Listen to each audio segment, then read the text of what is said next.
Hello, everybody. Hello. How is everybody doing? Welcome to another secret stream. Hello. Hey, Moon. Welcome, man. Hello. I am doing great. Everyone. How are you doing? It's a bit dark in here. Dark and gloomy. Let's stand on this azalea bush. There we go. Hello. I'm great. I'm so incredibly excited about what was released today and being able to play around with it and getting your guys' feedback. So excited. Siso, hello. Back in advance. Welcome. Cora is having an amazing day. I am so happy. Are you on vacation already? Did you meet with agent already?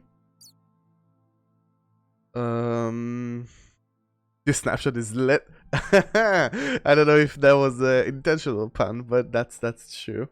That's true. This is so exciting. I know. I am so excited about this moon. This is so crazy. Finally being able to share all these amazing changes. Some of them have been in the works for very long. So that's really cool. Mayhaps, yes, on next page. Oh, you guys are watching together. That is so cool. Nice. What did you guys do today? Did you do something fun? What were you up to?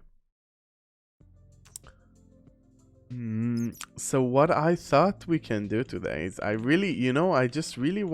just jumping in place. I really want to check out this crazy new side snapshot that we released. If you missed it, you can jump over to my Twitter. There's the announcement there and all the information you might want. It's really dark on the screen. Let's go somewhere more lit up. All the announcements and information on how to get it is there. This is a side snapshot, so you're not gonna find it in your launcher normally. You have to do something a bit special to get to it. Yeah, some of it is also in Bedrock. Bedrock got a beta released today as well. It has some of the changes, not all of them, but all of them will be coming as well to Bedrock in the future. Yeah, it's very important to say this is a side snapshot. Everything here is very experimental, very work in progress. There's very good chance that a lot of things is going to change about this.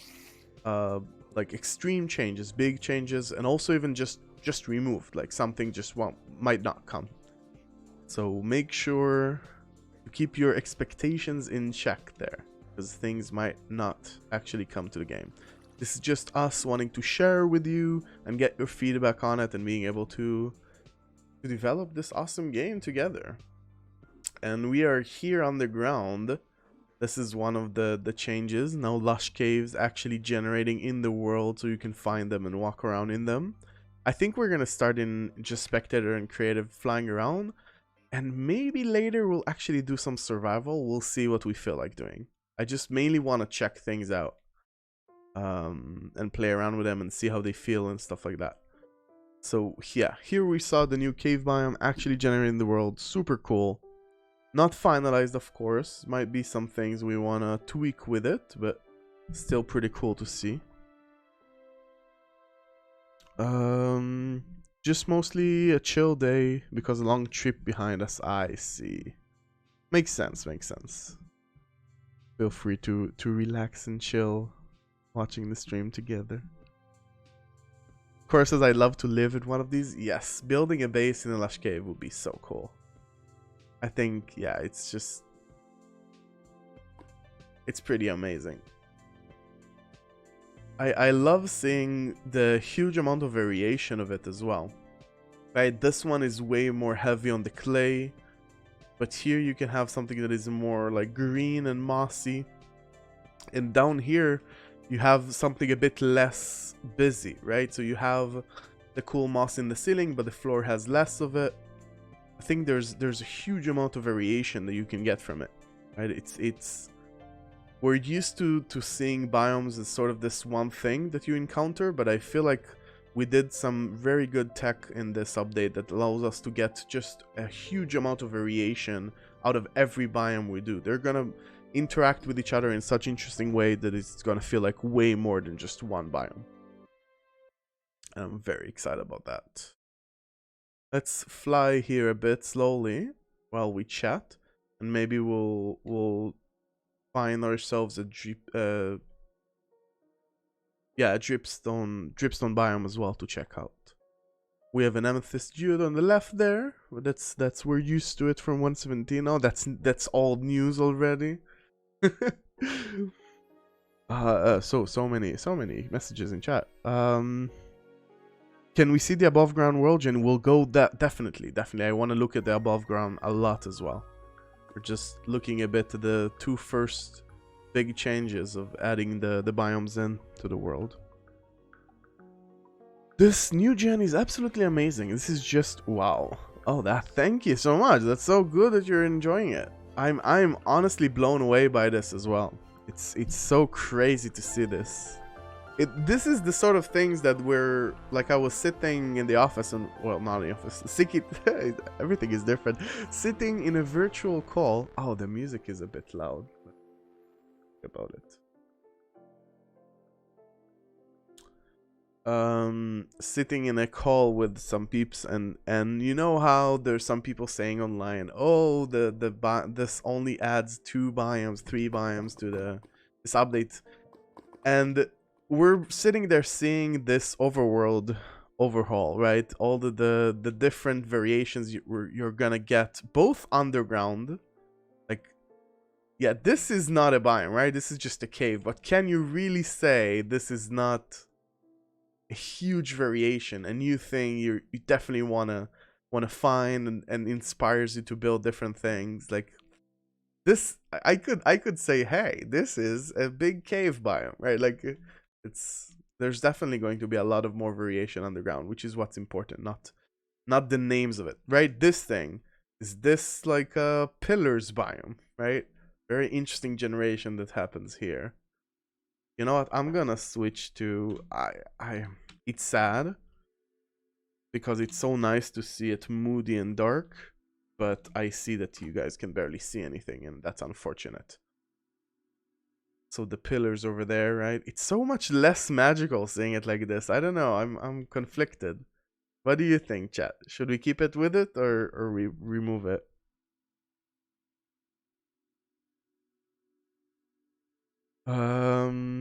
This is insane. Yes, it's really crazy. It's really crazy.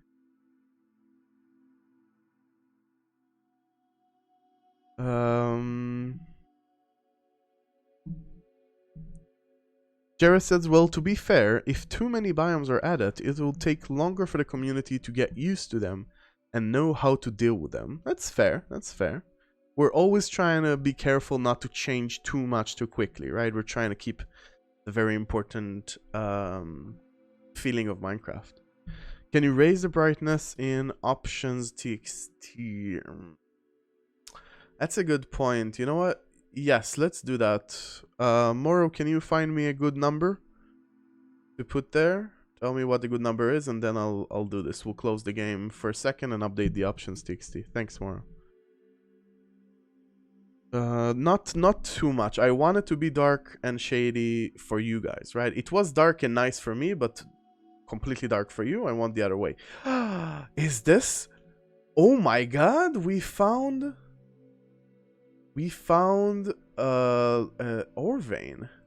This is an iron ore vein. Do you see that?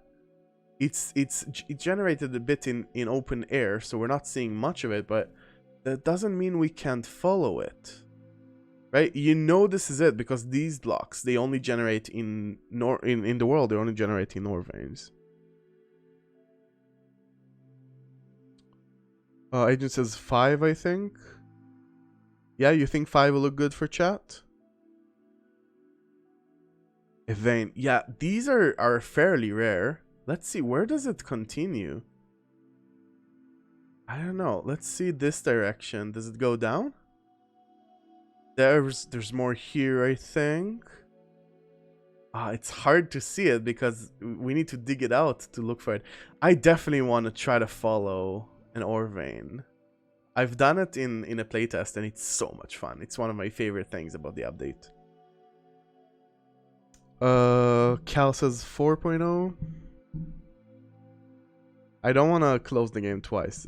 That's why I'm asking someone to sort of give me a good number that they checked and it feels good. Poplop says, love the new snapshot, though I have to say I feel the world is too mountainous now. That's definitely possible. Right? This is very early. We're still looking for a lot of feedback on it. It's possible. Maybe it's too mountainous.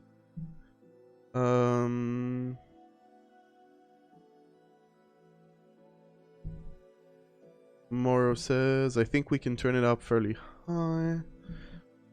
Contrast and show. Yeah, sure. So, okay, let's try 5 then. Let's try 5. Sorry, chat. 1 second. This is for you. I just want you guys to be able to see well. Options. Brightness? Low. How is it called? Lighting? Gamma? Is the thing I need to update is gamma? Yeah, that's what I thought. Try 5.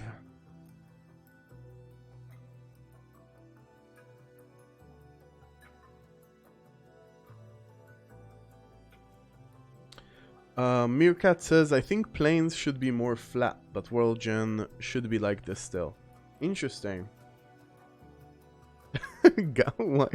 Why is there a scary face next to Gamma?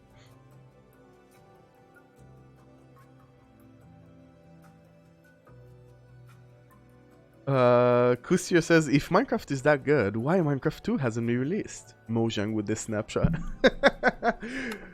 Yeah, I mean, it is a pretty big change, I gotta admit. I think something that I definitely want to keep an eye, though, is that this should still feel like Minecraft. It should not feel like a whole different game, right? And if we went too far, I would like to dial it down a bit, right? It should be, like, it's super exciting and super beautiful, but it should still feel like Minecraft. I think that's important. Let's clear the effect. How is that, chat? It looks really good, actually. For me, it's a bit too bright, but for you guys, I think it's perfect. Right? You see everything, but it's still shadowy and cool. I think this is really nice. Perfect. Yes, good. That's great. Okay, cool.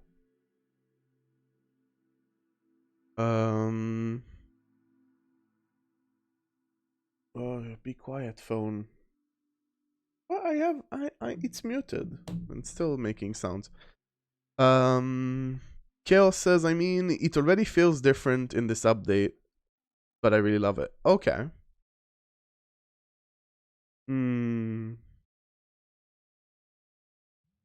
Yeah. So let's keep flying here. Let's try to find. There's another lush. There's another lush caves over there.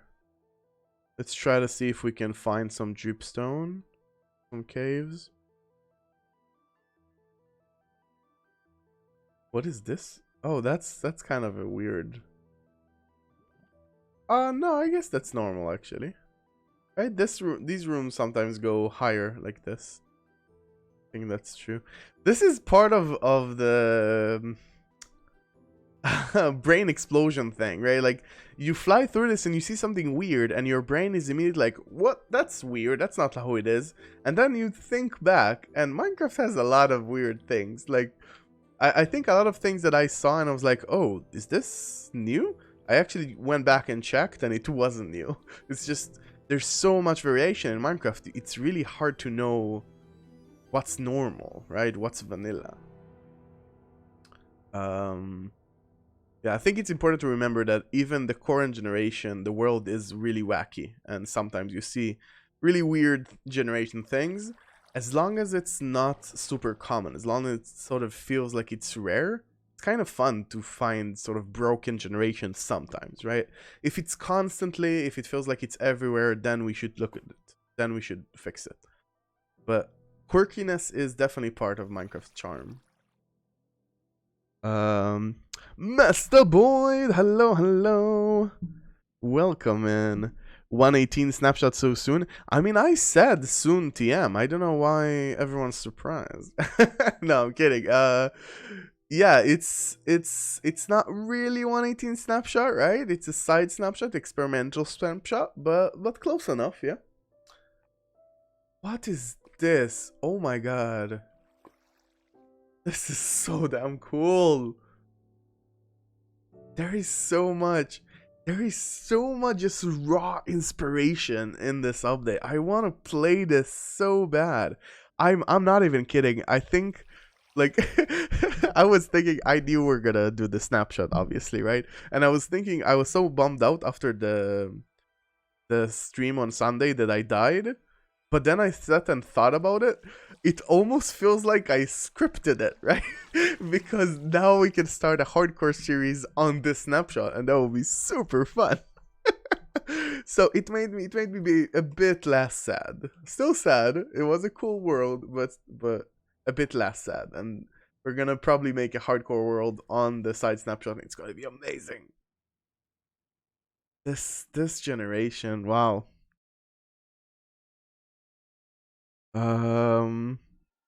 Lego Master says you're welcome.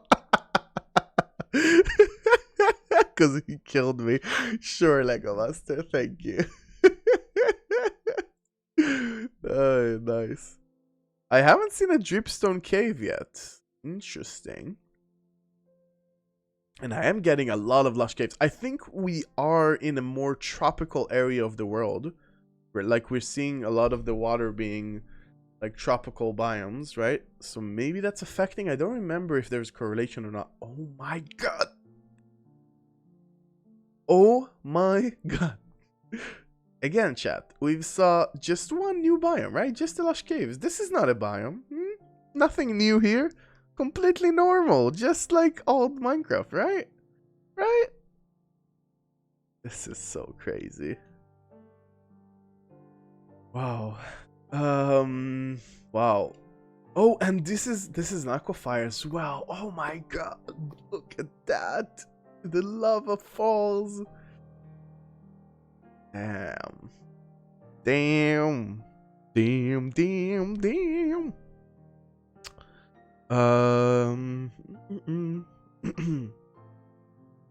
Wow, just wow. Definitely tragic. Definitely. It looks like a villain underground base. Definitely, right? This is so... The thing is, something that scared me as well. Another thing, we've been thinking about a lot about this, right? I spent a lot of time overthinking this. Another thing that I was afraid of is I don't want this to be like, you come here, you look at this, and you're like, well, this is already cool. I'm gonna, like, take a picture, post it somewhere, and go, right? I want it to be like, this is so cool, I want to build something next to it. And I think this is really striking that balance. It doesn't feel like, oh, you're looking at something cool someone else created, like the developer created this, and that's it.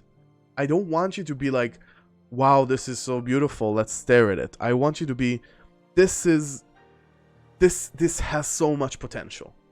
I want to add to it. I want to turn this pillar into supporting structures, right? I can make this like it is supporting this floating area, right? I want to make it like maybe there's like a chain hanging from this one to this one, and it's like holding something up in the air. I want to make like stuff coming out of the lava, like structures or something. Like, I want this to be inspiration for the player. This is not to make you go, wow. This is to make you go, like, I want to build here. That's all I want.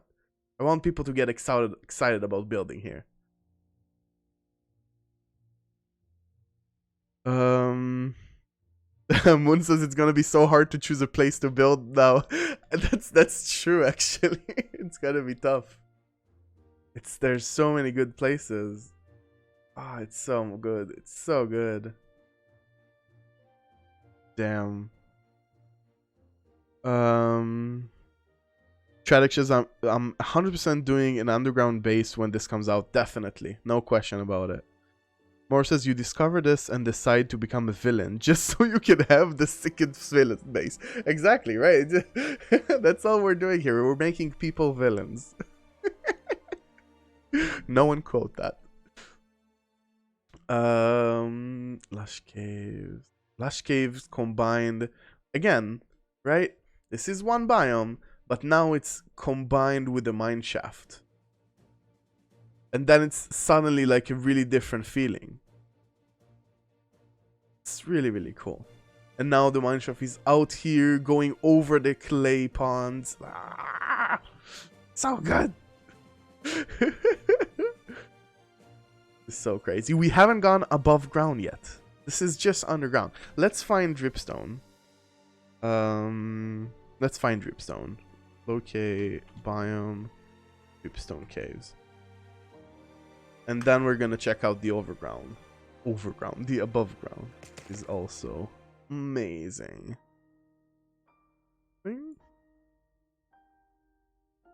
Oh, okay.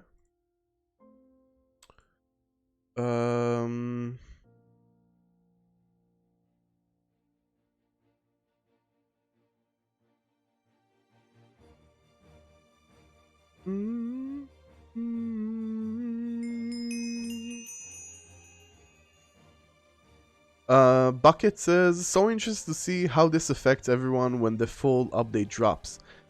There's only a small amount of players into this experimental stuff and snapshots compared to the rest of the players, so seeing how everyone else reacts is going to be interesting. Definitely, right? People start to think that because they're always following updates and their friends are and everything like that, they think everyone does it, but that's really not true, right? Most players never see any of this before the release. Most players don't read any changelog or anything like that. It's definitely going to be interesting to see the general reactions. Oh my god, look at that. No. From here. Look at that. Look at that reveal.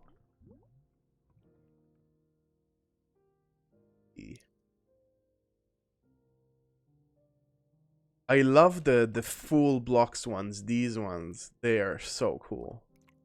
Huge stalactites. So cool.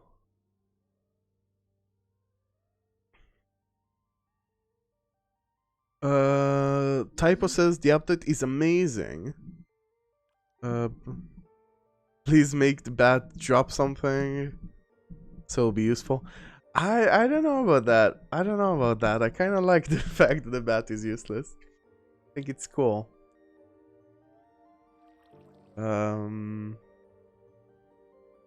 Is this an aquafire? I think it is. Right? Yeah. Very interesting generation.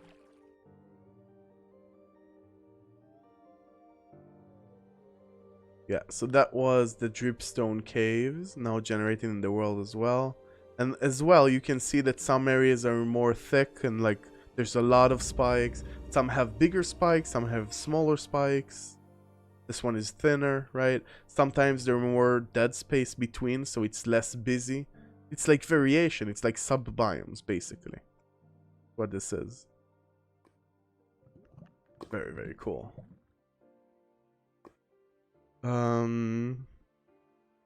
Just says, what if we can tame the bat? It can fight like in Minecraft Dungeons.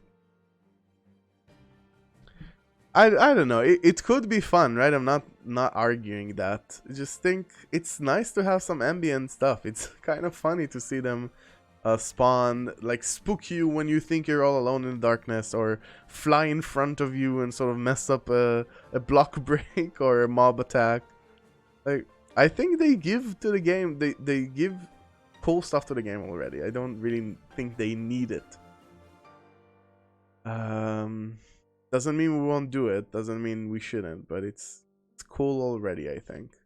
Look, this is insane. This is a view you never get in survival, of course, but it's It almost feels like Lovecraftian, right? Like tentacles sprawling around. These are the noodle caves, I believe, is what we're seeing. Well, some of them are just normal carvers as well. Some of them are noodle caves. Um,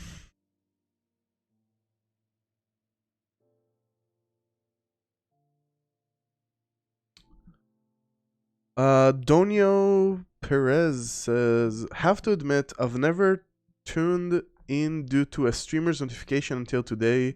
You got me with the all reverse psychology. Reverse? Oh, with the secret stream. Don't tell anyone, it's secret. Cool. Cool. I don't know. I'm not trying to get anyone, but I'm glad you liked it. Also, oh, this is Antonio, by the way. We work together on the park. Oh, Antonio, how you doing? Welcome in, welcome in. Yeah, that was a really fun event. That was really fun. I've been watching Parker since on YouTube sometimes, and it's quite amusing with his like multiple characters and stuff. Very fun. Hey Achillean, happy birthday. Thank you, Achillean. We didn't have the birthday side today, but still, thank you. We weren't in the Patience Panda world because we're playing in the side snapshot, a whole new snapshot reviewing the Caves and Cliff Part 2 world generation changes. We see all the new cave biomes and the huge caves and the different water levels, as we can see here. Different aquifers. I don't know how much people are aware of it, but if you look like this at an old world, you will never see this amount of water underground. Water is always at level 64 of the ocean, or in little ponds, basically. What we're seeing here is completely new technology that is quite complicated. It's the sort of thing that I think you won't really notice, but it makes a huge difference. Like now you're gonna see a lot more water caves, but not only as a carver that is flooded, but like in this situation, you're gonna see a bunch of underground cool waterfalls, like we saw with Lava Fall as well. It's gonna add a lot of cool variation. You're gonna make like huge lakes, both under and overground. It's gonna make a big interesting change, I think. Maybe we can see something here. This looks weird. Oh no, this is just a huge waterfall. That's not what I'm talking. Oh, but it's coming from an aquifer, right? Oh no, this is just coming from a source. No, it is. This is an aquifer. You see, the game decided that this has a water level that is this high. Oh, and there's a second aquifer right next to it over here, right? This is 2 water levels. And then at random places, it decides to poke holes in the aquifer. And that creates this awesome looking waterfalls, basically. And you know what? If we're flying up here, let's check out the new world generation. The biome distribution changes. Again, this is an experimental snapshot. Everything we're seeing here is subject to big change. Don't get attached to anything. It might be gone. But it's super exciting to play around with it right now.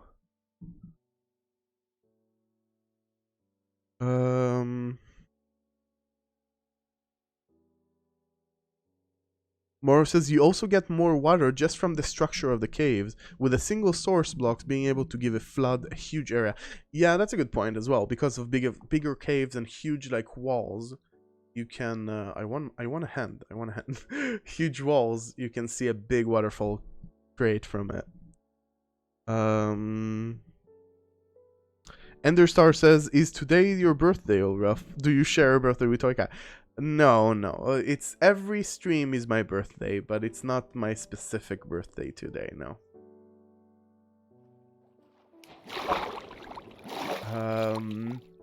Yeah, so above ground, the main change, we have a few big changes. Firstly, biome distribution. So the biomes are moving around a bit. Like if you load the same seed from 117, the biomes are going to be in different locations. And the way we place them is very different. In old Minecraft, basically the biome decides a lot about the placement. For example, if you have a mountain biome, it will raise its elevation high to be a mountain. If you have a plains biome, it will lower its elevation and be sort of flat like a plains biome. What we're doing now is that the height of the ground is independent, basically. This is generated by noise, and the game decided that this is a hilly area, so it's a hilly area. And then it looks at the elevation and says which biomes fit this. So for example, this is a hilly plains biome, right? Or sunflower biome, I guess. Sunflower plains. And this is a hilly forest biome, I'm guessing, right? That's what biome? Forest, yeah. So we don't need to have a million of subclasses. Right now we have a biome that's called Birch Forest and Birch Forest Hills, just to make it a bit hilly.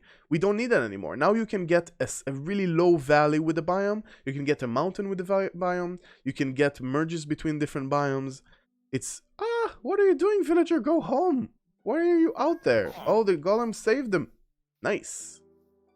Go home, villager. Where are you going? Where's your home? Why are you not... Do they not have enough beds? It is nighttime, right? What is happening with you guys? What are you doing? Wake up. Go to bed. Wake up, go to bed. I guess they don't have any more beds, maybe. Kind of sad. There's no beds up here.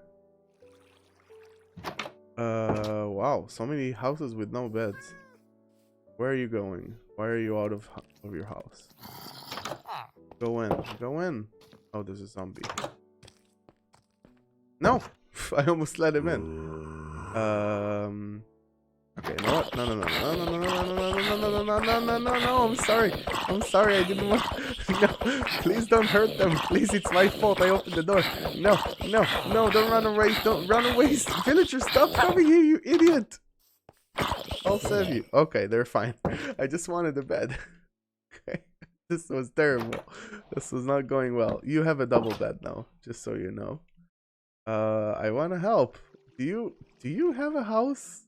Excuse me, villager. Could you get yourself in a house, please? Oh yes, nice. I don't know why I care. This is a throwaway world. We're not gonna play here. I just don't want the villagers to die, chat. Please don't. Just wait, okay? It's worth it. I want the villagers to be happy. That's all I want. What we're talking about? Yeah, so this is not a mountain biome at all. This is just an area in the world that is higher, but it can have any biome on it. Well, not any biome. We will have some biomes that say, I want to generate only if the elevation is low. I want to generate only if it's high. Stuff like that, right? So we're still gonna have the biomes behaving more or less like we want them to behave. But it allows us to have a much bigger variation, basically. Which I think is pretty cool. Also, the rivers are very different. They're sort of carved into the environment in an interesting way. So now you can have like wide rivers and deep rivers and shallow rivers. And it's very different than it was before. It was a lot more simpler before. Like most rivers were pretty much the same width and depth before. Let's go to spectator so we can move faster. You have a jungle, bamboo jungle here, which is good. Oh, we have Badlands? What is this? Wooded Badlands Plateau, yeah. Okay. Oh, what is this? Ooh, you have an azalea. I'm guessing that means we have a Lush Caves below. That is cool. That is so cool. Oh, I love this. You just walk around and you see a cool tree from afar, and you're like, damn, I want to go there. That is so cool. Oh, this is an interesting thing. Why am I in a tree? This is... Slow down, please. Okay. This is the Lush Caves poking out, right? If I look here... Yeah, Lush Caves is here, basically. And that's an interesting thing, right? Do we like this? Is it cool that sometimes when you're walking, you can see this weird patch here, and you're like, ah, there's a Lush Cave underground here, right? Or is it too weird? I think that line is an interesting thing to think about. Because again, Minecraft generation is weird. Play around, like anyone playing around for a while can tell you their horror stories, or exciting stories actually, about this weird generation they found and how fun it was to build around. So yeah, that's an interesting balance we need to check. Oh my god, I was like, I thought the chunks are not loading because of, why is there nothing there? And I was like, no, that's just a cool cliff. Look at that. That is so awesome. That is seriously cool.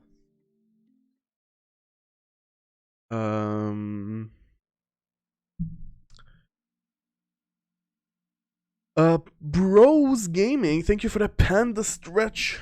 I'm gonna stretch my paws up to the sky. Ugh. Very important. Stretch before continue flying through this incredible generation. Thank you, Pious Bros. Agent, thank you for the hydrate or die. Gonna take another sip from my tall glass of water. Cool. And another sip for Aban. Thank you. And another hydrate or die from Chaos Death. Ah, great. Thank you all for keeping me hydrated. I hope you all have a nice little drink next to you. It's very important to stay hydrated. Let me check if we have anything.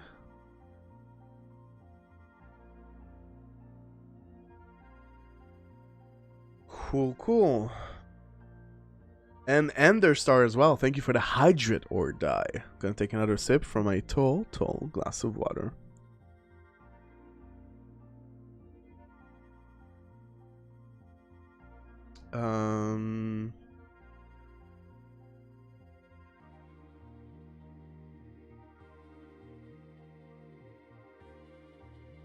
So excited to see things that we don't know.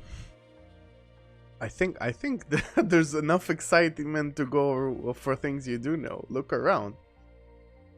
Oh, when you look down and you see the dripstone, and damn, there's a dripstone cave here, right?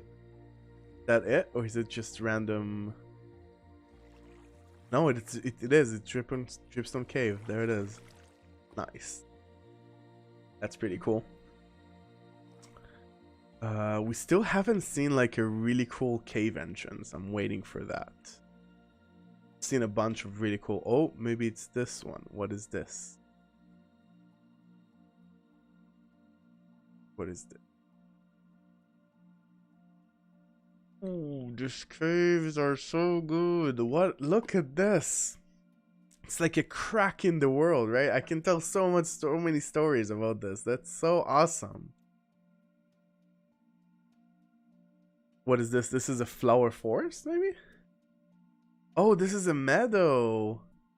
This is a meadow. It's like a flat area around mountains, basically. Usually it leads up to mountains, but not necessarily. Seems like this time it doesn't, but still pretty cool. Still a pretty cool meadows. Damn. Look at these cliffs. Who said they want cliffs? There we go. Look at that. Oh, and that. Ah, I'm so excited. This, look, everything, everywhere you look. Everywhere you look. This is just, it's just crazy. Azzy wants us to do a sign it. Sure, let's do a sign it. You can place a sign over here. Let's say 118 will be amazing. Yay. Mojang. Nice. So happy you guys are excited about it.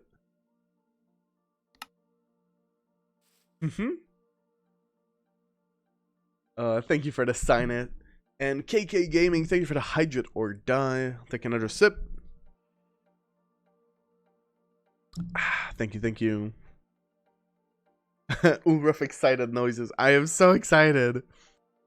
The meadows are really great. Yes, I like them a lot. We just implemented an achievement regarding the meadows recently. It's very, very exciting and cool. Can't say much more about it, but it's going to be cool. Yeah, look at this, right? This is a natural... Oh, this is a mountain biome, actually, no? What is that? Meadow? Giant spruce taiga. No, this is giant spruce taiga. You see, nothing here says that this giant spruce taiga needs to be on a mountain. But this just creates this interesting mix now between these two biomes, basically. And this... I have such a soft spot for, like, an area completely surrounded by mountains. Like, you can build a huge tower here and no one can see it from anywhere unless they're on the mountain. That is so crazy. Look at that. Look at this place. It's so perfect. I want to build here so bad. Just over here, and you still, it keeps going down. It's not done. Keeps going down. Keeps going down. Keeps going down. Like, it's crazy. And you have a huge stalactite. Stalagmite. Sorry, it's from the bottom. It's just crazy. It's just...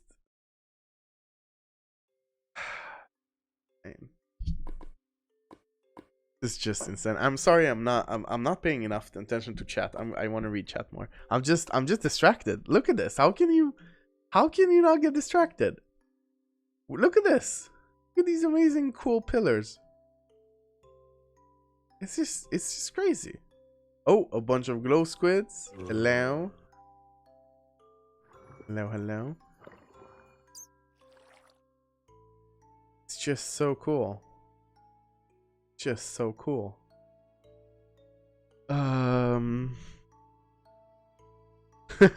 Tragic says it's like amplified terrain, but it's actually normal terrain. Sort of, yeah, right. It's taking what's good about amplified and sort of fitting it to vanilla. Creeper says this is Java, right? Yes, this is Java. Ah, there's a tiger village here. That's cool. I love villages that are sort of torn by the landscape like this, because then as a player I'm like, this is a quest, right? How normal games have a quest that says, oh, go and do this. No, this is a quest you chose to do. You come here and the game says, this is broken, do whatever you want with it. And the player can be like, you know what, I'm gonna save this village, I'm gonna make it perfect, I'm gonna build a bridge over here and maybe like a slalom, a spiraling staircase up, or maybe an elevator, a weird water elevator, and it's gonna be so cool. And this house is on water even. What the hell? Is this... Maybe this is a fisherman, but why is it on water? That's very weird. I love it. Wow.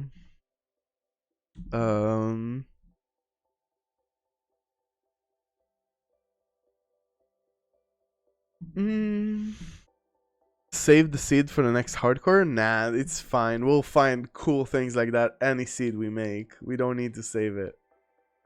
Don't need to save it. Can we make... Yes, we definitely can. Let's see if our PC can handle bigger chunks. We're on 12 chunks. I don't know if they can... we're being okay, actually. Yeah, we have a pretty beefy PC. Yeah, that's a good thing to highlight as well. This is probably... It's not completely optimized. Far from it. It's probably gonna work bad on a lot of PCs. Don't worry about it. We're aware. And we're working hard on it. It's just... an experimental version that is really not complete. This is so cool. I love the ice river going down here. That's really cool.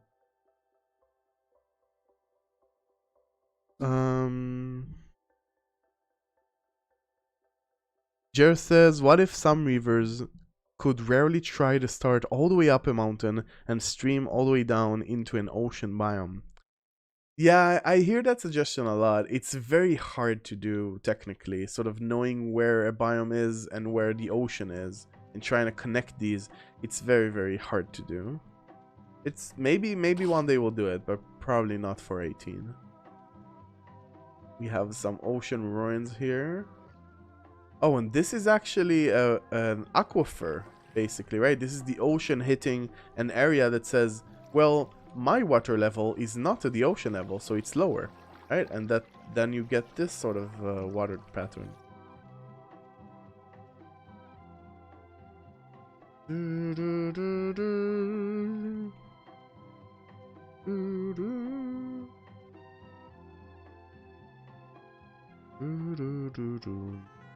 Yeah, it is lagging a bit, right? I think it's the FPS is dropping a bit. Let's lower it. I don't know why I need it to be an even number. Tragic says, would love you guys to add waterfalls. We sort of already have a lot of really cool waterfalls. This is so cool. Oh, I would build a house in the middle there so bad. That was so good. I would build the heck out of that house. I would build that house so hard. Look at that. It's so cool. I would love that. Donut Lake. Yes.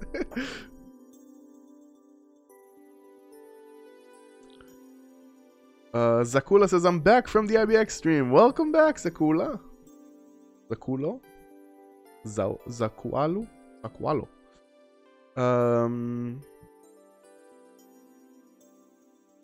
Kolb says, wait, are the islands also affected with the new mountain generation? Which islands? What do you mean? The seed is awesome. Honestly, this is not the seed. Any seed you want, it's gonna be amazing stuff like that. But if you want the seed, there you go.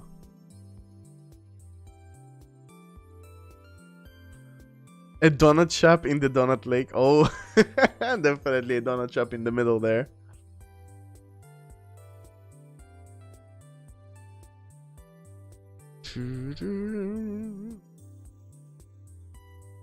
The drift area for your boat. Oh, you can do drift racing around it. Perfect.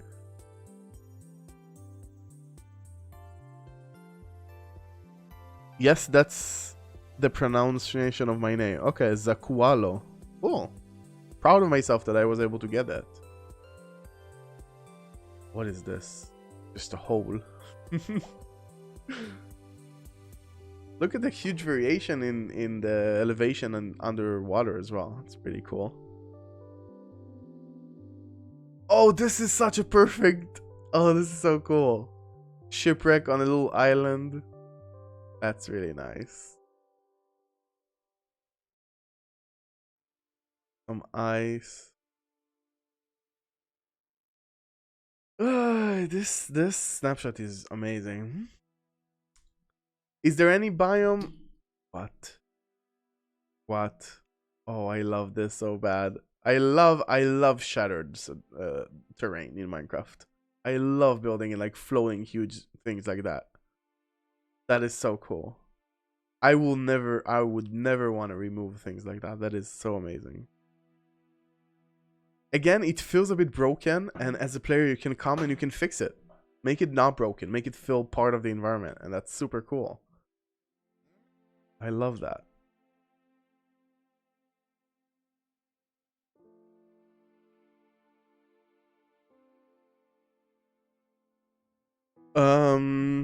Is there any other biomes you want to check out, chat?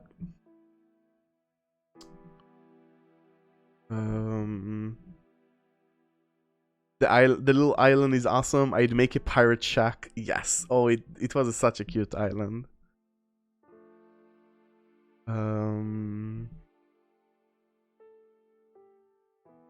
Could we check out a shattered savanna? Okay.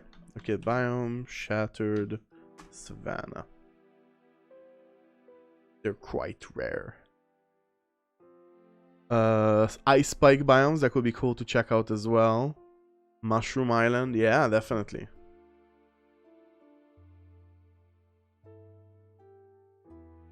What is going on? There it is. Are we in a shattered savanna?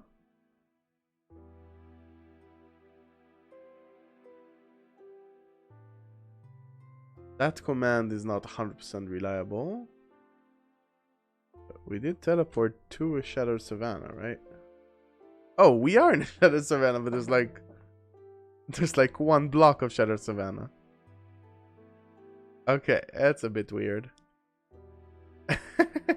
That's a bit weird.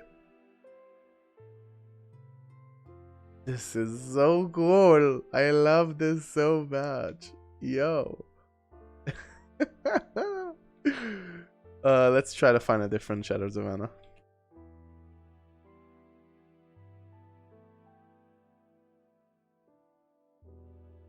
Is it the same one? No. There we go. This is Shattered Savannah.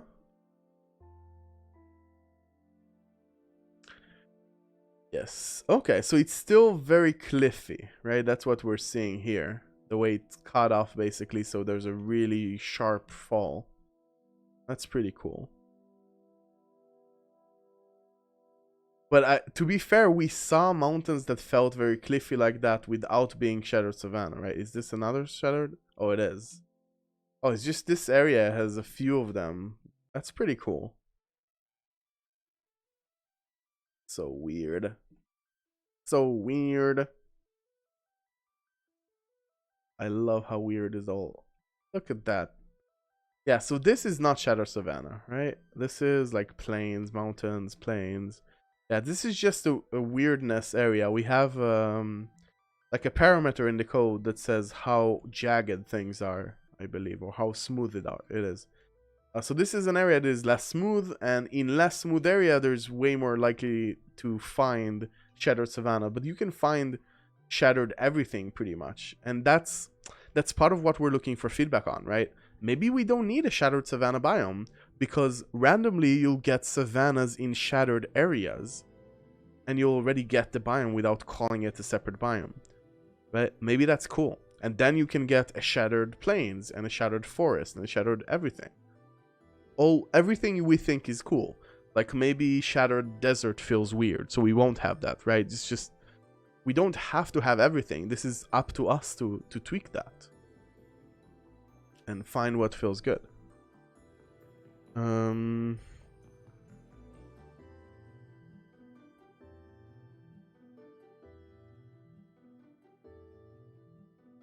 But where's all the chaos?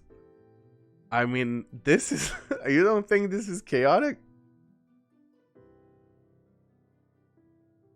I think this is fairly Shattered Savannah, right? These ones for sure. Look at this. This is definitely Shattered Savannah. Really tall, really jagged. Yeah.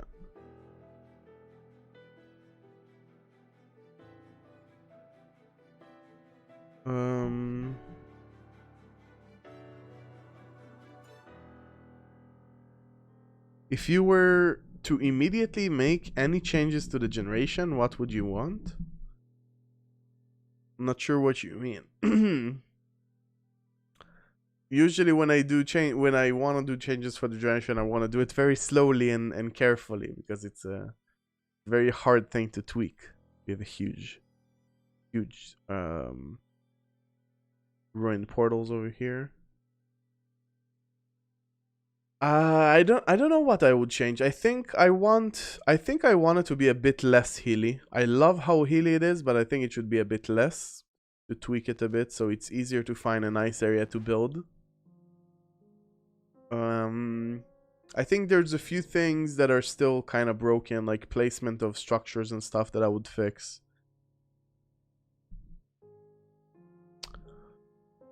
Who is this? Bruno Dan up here in the chat. How are you doing, Bruno? What about a mountain biome where it always snows? Interesting. You're saying a mountain that has a more extreme weather condition. That could be interesting.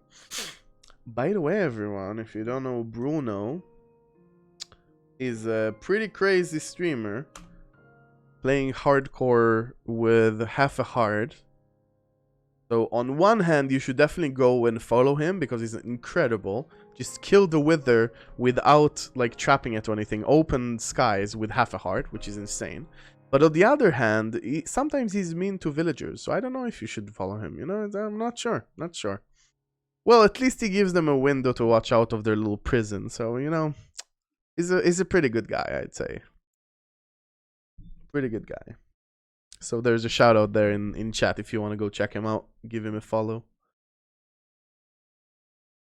So yeah, if you're just joining in, we are checking out the new experimental snapshot, checking out the new world generation. We have the new cave biomes generated in the world, Lush Caves and Dripstone, and the huge caves and water levels. Look at this huge water cave over there. And also the huge overworld changes with a lot of biome changes, elevation changes, the whole shape of the terrain basically updated. Thanks for the shout. Love the new snapshot. The new light level for spawning is such a creative solution for the lighting problem. Yes, we can actually talk about that. I thought we'll look at a few more biomes, but we can take a look at it. So actually we had a discussion just a few days ago, maybe like last week or something, about how excited I am about the lighting problem, right? Lighting up your builds and stuff like that. And we had a few discussions about it, and if people suggest a few things, and I was like, you know, I have actually have an idea that I would want to check out to see how it affects things, and I couldn't really say what. And Bruno, I was actually talking about this. So this, in case you're not familiar with the change, let me just clear what it means. So we see mobs all around here. Everything is completely unaffected, all completely normal in everything relating to overworld spawning and normal spawning. Like skylight doesn't change at all. So mobs still need 7 and below to spawn in skylight. So basically you'll see them at the same time of day, at evening, at night, and everything like that is the same. I saw people say, what about roofed forests? And I was like, exactly the same. Nothing changes about anywhere relating to skylights. The only change is light blocks, right? The torches, basically blocks that the player places down because they want to make the area safe, or some things in generation like lava, torches, glow lich, and things like that. That type of light, maybe I'll middle click this, that type of light protects you from spawning for the entire 15 light levels, so up to level 0 basically. So if I place a torch, if I try to find a flat area, if I place a torch here, that torch makes it safe for 15 blocks in every direction. That's 1, 2, 3, 4, 5, 6, 7. So before, it will save you in this radius, right? That's what it was before, what it is in 1.17. Something like that, right? And now instead, it protects you in 8, 9, 10, 11, 12, 13, 14, 15. Now this, right? This area should be... Where am I? I went a bit too far. Yes. So up to here. Right? All the way here, this is safe. Obviously, it's a radius. So if you're looking at diagonals, you need to do this. Right? But that's a way bigger area that is protected. And again, that's only block light, only for things that sort of are in the player's control, and some things in caves and stuff like that, but not skylight. The point with this change, there's a lot of reasons to do something like this, and actually I've been thinking about this change. Are you kidding me? Are you kidding me? You know what? You know what I think about you, Phantoms? I feel like you should go check out the Void. It's a really nice area. Have fun there. So I've been thinking about this for almost a year, right? And I was in Mojang for like 2 months, and so many people were talking about the light problem, right? And I know the problem, right? I'm playing Minecraft a lot, and I know the issue of lighting things up, and I also kind of enjoyed it all the time, right? I really like finding cool and creative solutions to how to light an area up. But I saw a lot of feedback on it, and I saw so many players talking about it. And the main thing the main thing that's really interesting to me is not the people who are, this is horrible, we need to decouple light from spawning, let's remove this gameplay completely. That's something that I feel like is taking something away from the game, right? I was more interested in looking at the people that they do, like, it is a gameplay feature, right? They do enjoy it, but maybe it's a bit excessive, right? Maybe it's a bit too much. Maybe we just need a bit more options. Maybe we need just a bit more tweaking there, right? Because again, I believe this is a fun thing. People really like finding cool, creative ways of lighting things up. So I don't want to take that away. And I was thinking a lot about this. I talked with, like, there's so many creators making content about this, right? Like, notably, like, Cub created a really interesting video talking about the lighting problem and possible solutions. Go away, spider. Also, I talked to some streamer that is making, like, this huge, like, multiple years survival project, which is really cool, and creating, like, a whole kingdom that the entire kingdom is supposed to be completely mob-proof, right? That is a huge project, right? And it's really hard. And I talked a lot with him and sort of seeing how he does things and trying to learn more, because even though I've played Minecraft for so many years, we all play in different ways, and that's sort of a project that I haven't experienced. I've never created a full kingdom completely mob-proofed. So it was really interesting to hear that. I'm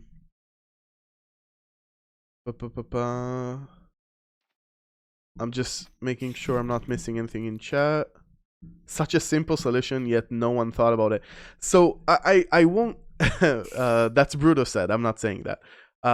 You should never say no one thought about it, right? Like, I'm sure many people said it and suggested it in many places. But anyway, I was thinking a lot about the subject at that time, and talking to a lot of people, and suddenly this idea came up in my head, and I was thinking about it. And the thing is that making this change takes 30 seconds.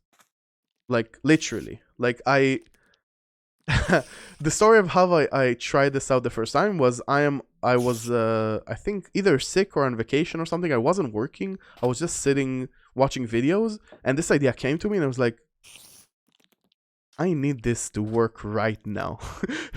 And I just got up, I walked to my PC, and it took me I don't know, 10 minutes maybe to make it work on Java. And that's it, right? That's really simple. And it's really simple. The thing is that this is super simple technically to do, and it's a super simple concept, but if you think about it, this is one of the first features that ever was introduced in Minecraft. Ever. Like, right? Like, it's one of the first features. Touching something that is that old in the code is honestly terrifying. It's for sure gonna. Why is the music on? I feel like I'm too serious right now. Music, light it up for me. No, something good. I'm gonna choose this one. Can you even hear something? Bit more maybe. Okay. Yeah, you hear it. Okay, good. So not only is it a super old mechanic, it's such a basic mechanic. Like, it's really touching so many things in the game. Like, spawning is such an integral part of this game. It's just terrifying to do any change to it. And I thought about this for like months and didn't tell anyone. Like, this idea came to me and I didn't tell anyone because I was terrified, right? Like, you're new to this company, right? I'm here for like 3 months, and you're sitting with people that are like people, like crazy people that you admire and you're a fan of for so long, and you're like, no one else brought up this super simple idea. There's probably something wrong with it, right? Probably someone already thought about it and it's stupid and it's not gonna work, and there's some big flaw that I'm missing, and I'm just stupid, right? There's no way. There's no way I've never heard this idea suggestion because it's so simple. But then we talked about it, and slowly, like, I was terrified. I really didn't want to tell anyone because I was sure someone is going to be like, Ulraf, you're an idiot. Of course this doesn't work. What do you think? Right? And honestly, I don't even feel bad about it. This is the right way to think, right? This is such a huge game. So many people are talking about it. If you're suggesting something that no one ever suggested, there's a good chance it's not a good idea. But yeah, but I decided to talk to some people about it, and I talked to actually, it's kind of a weird story. The first person I told about this, it's weird that I'm so terrified to tell anyone, but the first person I told about this was Jens, which was crazy. I don't know why. It's just we were like in a different meeting together, and at the end of it, I was like, Jens, do you have a minute to just listen to an idea? And I'm like 3 months in the company, barely knows me. Who is this little weird panda that wants to talk to me? No, that's Jens will never say that. Actually, he's super awesome. He's really humble and nice. But yeah, I told Jens, and he was sort of interested with it. Like he at least thought it's worth thinking about more and exploring this idea. He didn't find like any huge glaring hole that I missed, which was a bit reassuring.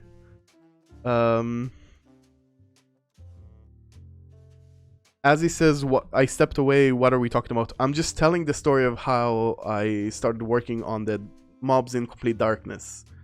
Again, this was a year ago, over a year ago. Bruno says, risk it for the biscuit. It's bold moves like that lead to revolutionary changes. Yeah, hopefully, yeah. Like, I'm still not sure, right? I'm still terrified that someone is going to be like, how have you not considered this obvious flaw? You're such an idiot. Someone please, Mojang, fire this idiot panda. I'm still terrified of it. And I want to say also, it's not perfect, right? I already saw some people saying some downsides with it. There is downsides with it. For such a big change, there's always going to be downsides. Personally, from what I saw so far, I feel like the upsides outweigh the downsides, but we'll see, right? I'm still looking for feedback. I'm still waiting to see what people think about it. I haven't seen any big content creators talk about this publicly yet, so I'm waiting to see what people think. Just saw some comments on like Twitter and Reddit and stuff like that. I've been obsessing over it for the last 3 hours. But yeah.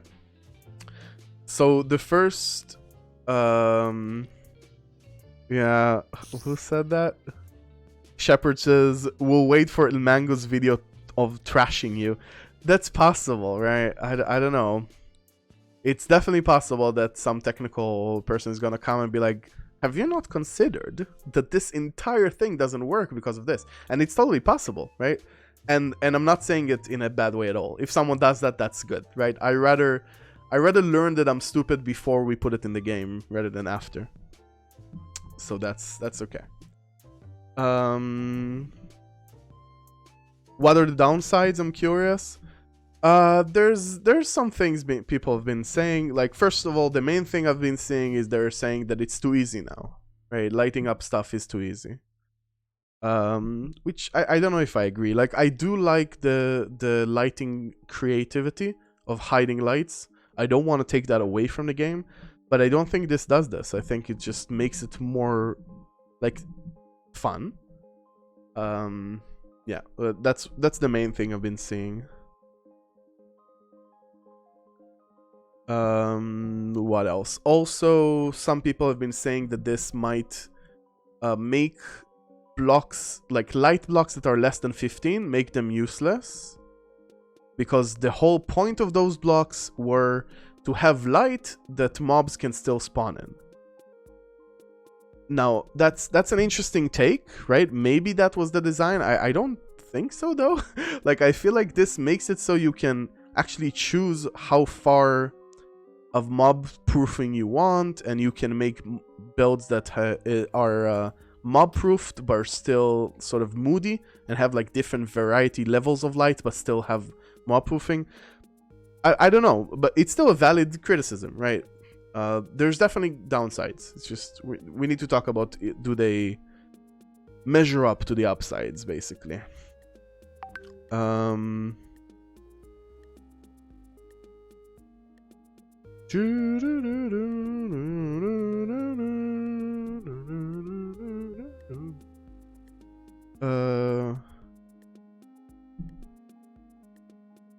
Lizard says, my feedback on lighting. I wish you could tell that your base is 100% safe. Having one spawnable block is not good.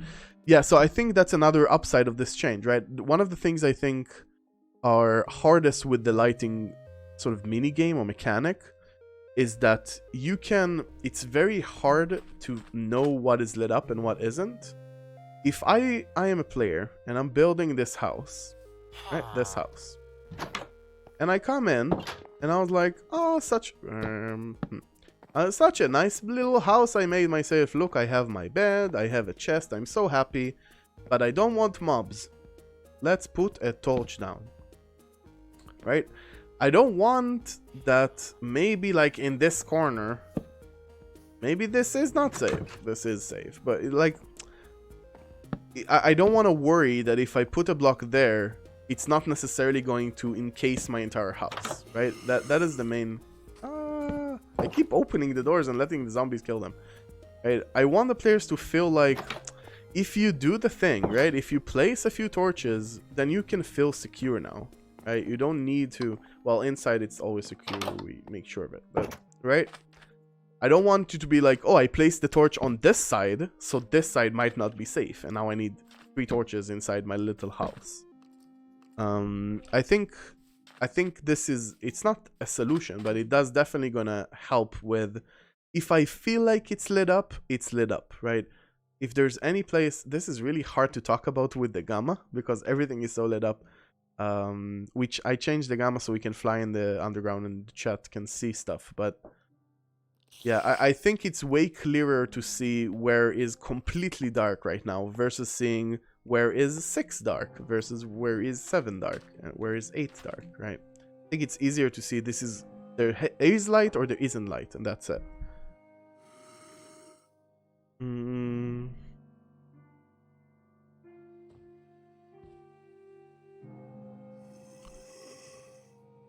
Oh, says, are spawners affected by this change? For some reason, I would still kind of prefer it. They had a light level of 7 low spawners.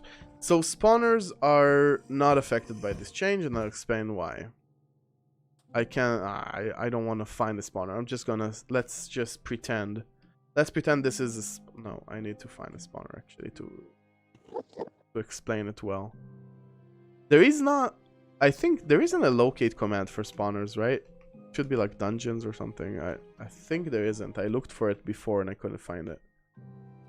I really want to show it on a real spawner instead of just a simulated block.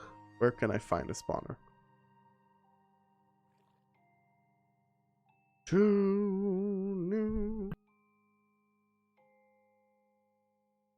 Anyone seeing a spawner?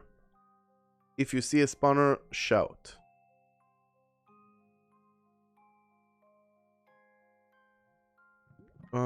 I don't think the base spawners work with locate. No. Well, we can't. No, I want a normal dungeon. That's what I want. I want to show it with a specific dungeon. Anyone wants to take the seed and quickly find where we have a dungeon in the world? In some online tool? Help a panda out. Come on.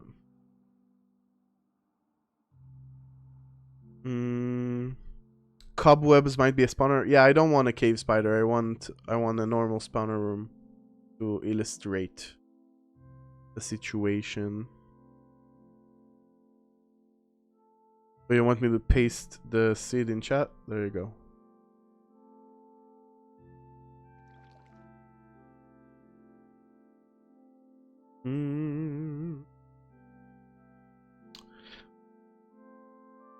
Mac says, hey Ulraf, how are you doing? I'm doing great, Mac. Thank you so much. How are you doing?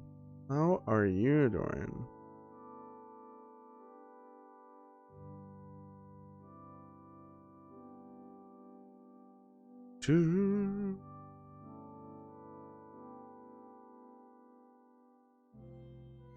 Where are those spawners?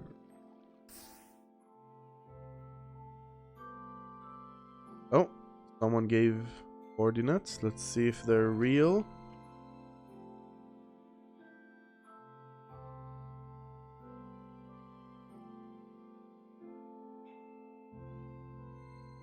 What is... Oh, wait. Oh, I'm sorry. I misled you. Obviously, everything changed. This is a whole new world generation. The current tools are not going to find anything. My bad. Thank you for trying, chat. That's on me. I was dumb. Of course, the current tools are not going to find anything. Welp. Yeah, sorry. Maybe I'll just pretend. Let's just pretend. So let's do this. Oh, did I see a spawner? No, I didn't.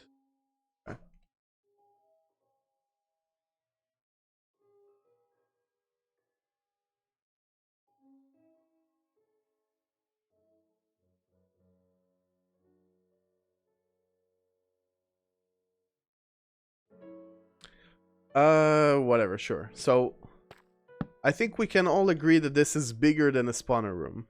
Do we all agree on that? Spawner rooms are usually way smaller than that. They're like 2 spaces, chest, and then a wall. Max, probably. Yes, cool. So this is a spawner.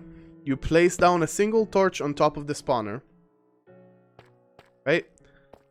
And now at the edge of the room here, you don't have spawns, right? And if the wall was like here, how it is in spawners, they won't have spawns, right? So most spawners, I think all of them probably spawners in this room, right? But at least most of them, 1 torch on the spawner disables them completely, right? As long as you don't like take down the walls. I mean, a normal challenge when you're going through a cave, you put 1 torch, you're safe, right?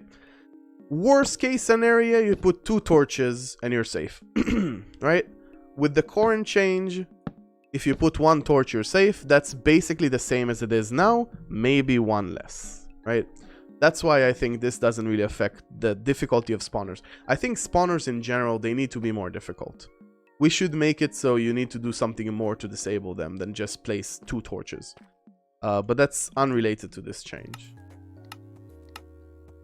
And any other spawners... What? That was weird. Like blaze spawners or anything like that, that's completely irrelevant, right? Because blaze already have like a higher light level. I haven't changed the specific blaze one.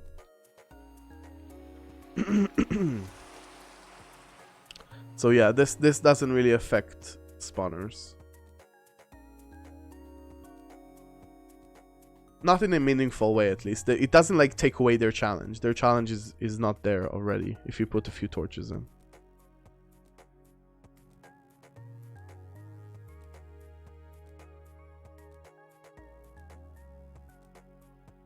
Quentin, the coordinates you bring are for sure not true, because the world generation is all different. So caves, spawners are a whole different place.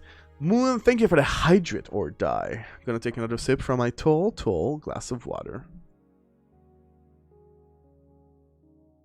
Thank you. It could be that mine shafts are a bit easier, but I don't think it's in a meaningful way. And again, if it is, we can tweak it, right? I'm up for getting feedback on that. I will say that's another reason why this is super important, is that everyone is talking on the silly spawners, but think about how harder the underground is.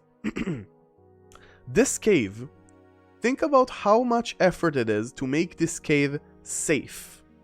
Meaning not only walking in it and collecting resources. Safe in the sense that I want to build a house here, and I want that house to not constantly get creepered. Think how hard that is, right? We just made it so much harder to traverse caves. Any large cave like this is extremely hard. Not only resource intensive, you need so much more torches, but also just plain hard. Getting to all the points, jumping up to put like on ledges, right? If you're down there, I'm down here. Lighting that ledge so mobs can't fall on my head, that is extremely hard. So this thing is actually really important to balance out big caves. Now when you're caving, it makes lighting this up a bit easier, which is good because right now is extremely hard. So we are, if you're worried about challenge, we are adding a lot of challenge to caving this update. Don't you worry about that. This is tweaking it so it's a bit more bearable. It's still gonna be really hard. Moore says, how does this affect blaze spawning? It doesn't. Or I should be more conservative. It shouldn't, right? I'm pretty sure it doesn't. If I'm wrong, open a bug report on it and tell me. Like, I made it so it doesn't affect blaze spawners. If it does, tell me. I made a mistake. It shouldn't.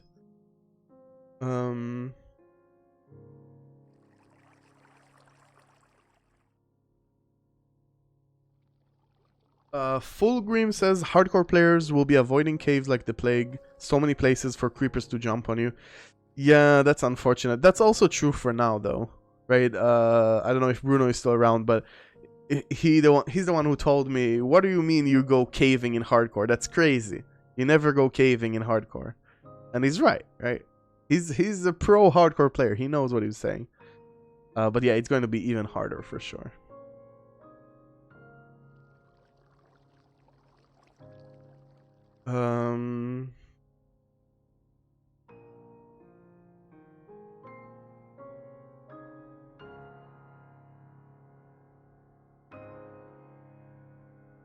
Manrock says, larger caves, though, mean it can actually be easier. More spaces to see mobs approach, and all mobs will be more spaced out in them.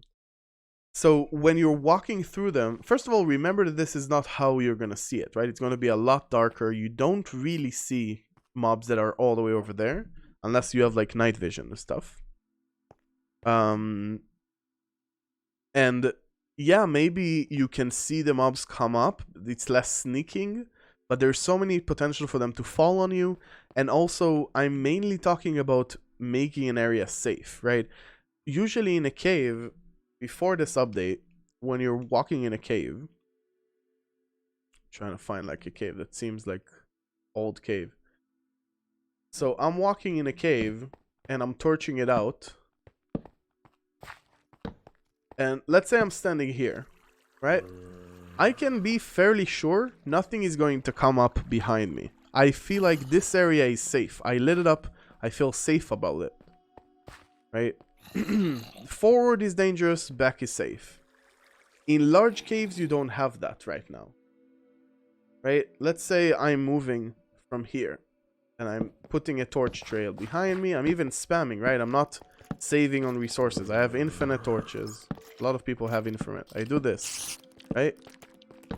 I still have no safe area. This is not a safe area, right? There is so many places they can still come from. And even if I did this on the entire cave, the chances that I missed like a billion of dark spots somewhere, just because 7 is unrecognizable pretty much, is huge, right? From looking at this, is this area safe or not? Before the change, right? Now you can be like, I am 100% sure there is no spawnable spaces in this circle that I made. This area. And you saw that I did no pattern. I wasn't even thinking about it. That's how it should be. It should be that I have the power to mob-proof stuff. I chose to make an action. I'm saying this area is safe. That's how it should be now. That's it. I shouldn't be like, oh, I need to walk 4 steps and then place, and then another 6 steps and then place. And it's like, that's not how it should be.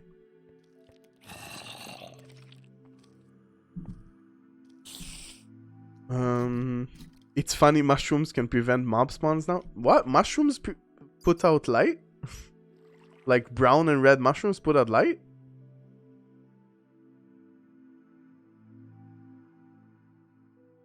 Let's get some pods so we can place it down. Oh, it's true. Oh, I didn't know that. What is it, like 1? Yeah, it's 1. Well, they prevent light in this specific block, right? They don't even prevent light here. So I think that's fine. Can a mob spawn in the hitbox of a mushroom? Yeah, it can, because it doesn't have a collision box, I'm guessing, right? So yeah. There you go, chat. I'm reverting this change. This change is broken. It makes a mushroom stop a single block of spawning. Unplayable. Reverting it right now. We found the reason to revert it. Aldebear, hello Aldebear, welcome man, good to see ya. Sorry if I missed your messages before, I just saw you. Aldebear says, this is such an elegant solution to a long-standing problem. Thank you, I'm so excited about this. I was in the middle of telling the story. So we were talking about this, long story short, over a year ago, I sort of, oh, that's why it's lagging so bad. Let's stop. Do weather false. So over a year ago, I am a new fresh panda, just joined Mojang, like 2 to 3 months in. I talked to a lot of people about this lighting problem, think a lot about this, what can I do, how do I help this? And also something you need to know about when you want to solve problems like this, if your solution is let's rip out the system and replace it with a whole different system, that's nice, but that solution is gonna wait a long time until it's prioritized. It needs to prioritize against other really cool stuff. It's really hard to get it in. Trying to find simple solutions is always better. So I was thinking there, what can I do? And I came up with this idea. What if this just... Basically how I thought about this the entire time was, you know this weird number? We have a weird number in the code. We have 7 in the code. What is this 7? Who decided this 7? Why is it 7? Right? I started calling it internally in Mojang, this task, like every time we were talking about this change, I called it, okay, so today we're gonna talk about the Holy 7. Basically. Right? It's like, what is that? Who is 7? What does it want? Why are we giving our lives for this 7? Why is 7 the right number to make creepers blow up my house? Right? Like, it's so weird. And I was so fascinated by it that I talked to Jens and I was like, Jens, do you know why it was 7? Like, is there a reason it's that specific number? And Jens couldn't, like, he said he doesn't remember what specifically why it's 7. He says maybe it's related to the sky. So you want mobs to start spawning at, like, late evening, early night. And maybe around that time, it's 7 light level, sky level, basically.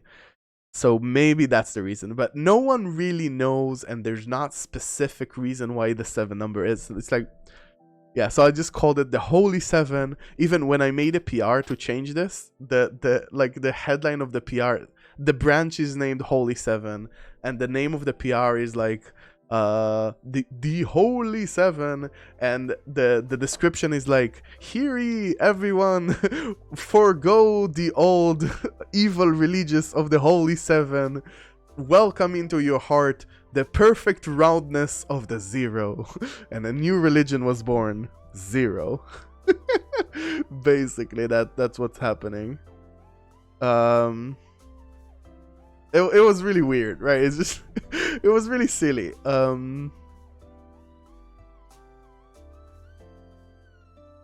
Quentin says you better have a whole Meet the Devs video on YouTube explaining this because people need to see it. I maybe. Infidel. Infidel mocks the 7. Oh no. I am such an infidel. Yes. I do reject the 7. 0 is so much better. And yeah, and the PR, the change of the code, what it basically does is it takes a number in the code from 7 to 0, basically, right? It's not exactly that, but it's close to that. Worship the 8. I mean, the 8 is like 2 zeros, so I get that. Down with the false god of 7. Oh my god, Kolb, that is perfect. Can I tweet that? Kolb, do I have your permission to tweet that? That is so perfect. I love that so much. Kolb, tell me yes or no. I want to tweet this now. Yes. This is such a good comment. Friendship ended with 7. Now 0 is my best friend. I love that. That is so good. Where is it? Friendship ended with 7. Now 0 is my best friend. And I need to be like Minecraft.net. I need like a screenshot of the change. Where is it? Why .net? Why is this not the top thing? There it is. It's news. Okay. Oh no, what? No, that's the Bedrock beta. This is the Java one. Okay. Okay. Kolb, that's so clever. Okay, let's do this. And then we do this. Monsters will only spawn. Cool. Save.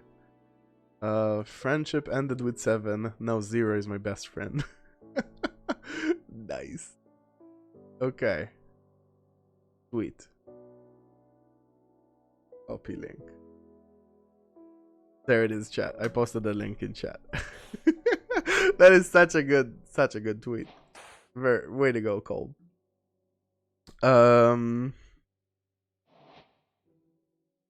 0 is so cool, you can't even divide by it. Oh, oh my god, let's do a whole thread in Twitter about all the reason why 0 is better than 7. Do it. Sweet Potato, go comment that on the tweet. Quentin says, forget the rest of 118, just make this the omelet. Definitely, right? I don't need anything else. You know what the sad part is? The sad part is, this, again, I thought about this a year ago, right? And I'm gonna tell the entire story. We'll get to why it's happening right now. But I have spent the last year always being sad. Because, like, I play Minecraft a lot, right? And I build stuff, and I'm, like, trying to make it cool and lit up and stuff. And I always sit there and I was like, why don't I have this? It's such a good change. I want it in the game already. Right? I always need to sit there and be like, yeah, if I had this change, I wouldn't have to do this annoying thing I'm doing right now.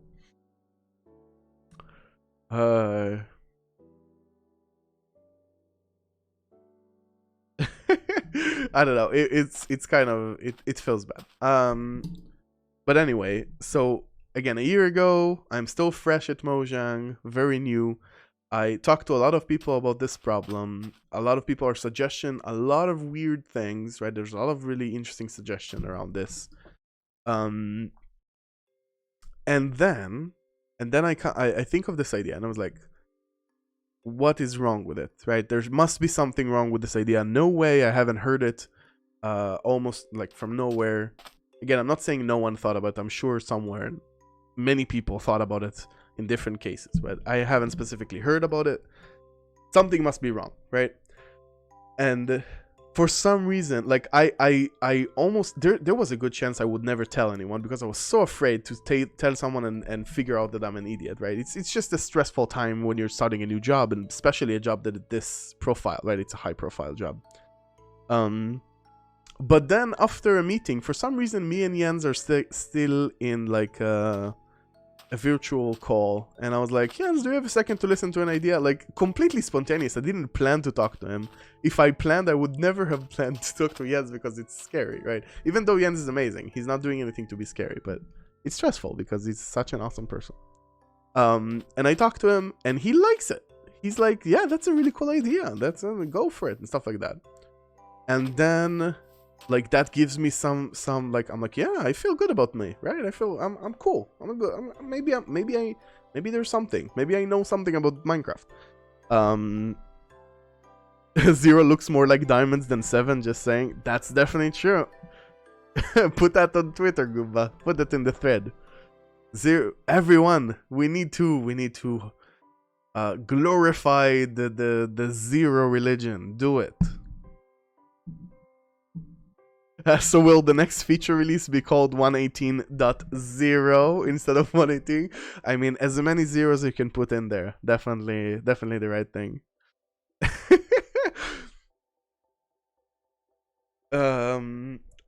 It's so hot in here. Hot. But so I'm still stressed about it. But Jens liked my idea. I just want to hear someone say that again. Can you indulge me, chat? 1 second. I want to hear someone say that again. Jens liked my idea. So I feel more confident about it. Thank you, Abad. I appreciate it. Jens liked your idea. Thank you, Abad. So I talk to Agnes and I say, hey, Agnes, I have an idea. I wanted to hear what you think about it. Stuff like that. We talk about it.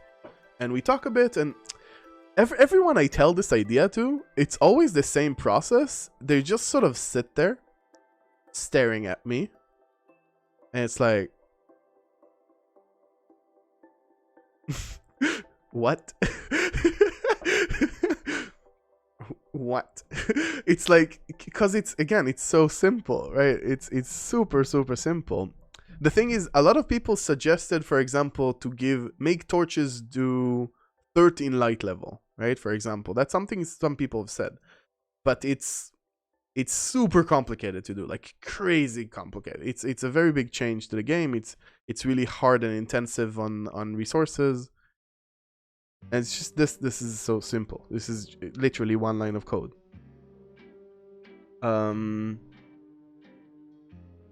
Anyway, so I talked to Agnes, and it's just she's sitting there saying, "Yeah, well, that sounds like a good idea. Maybe there's a good idea."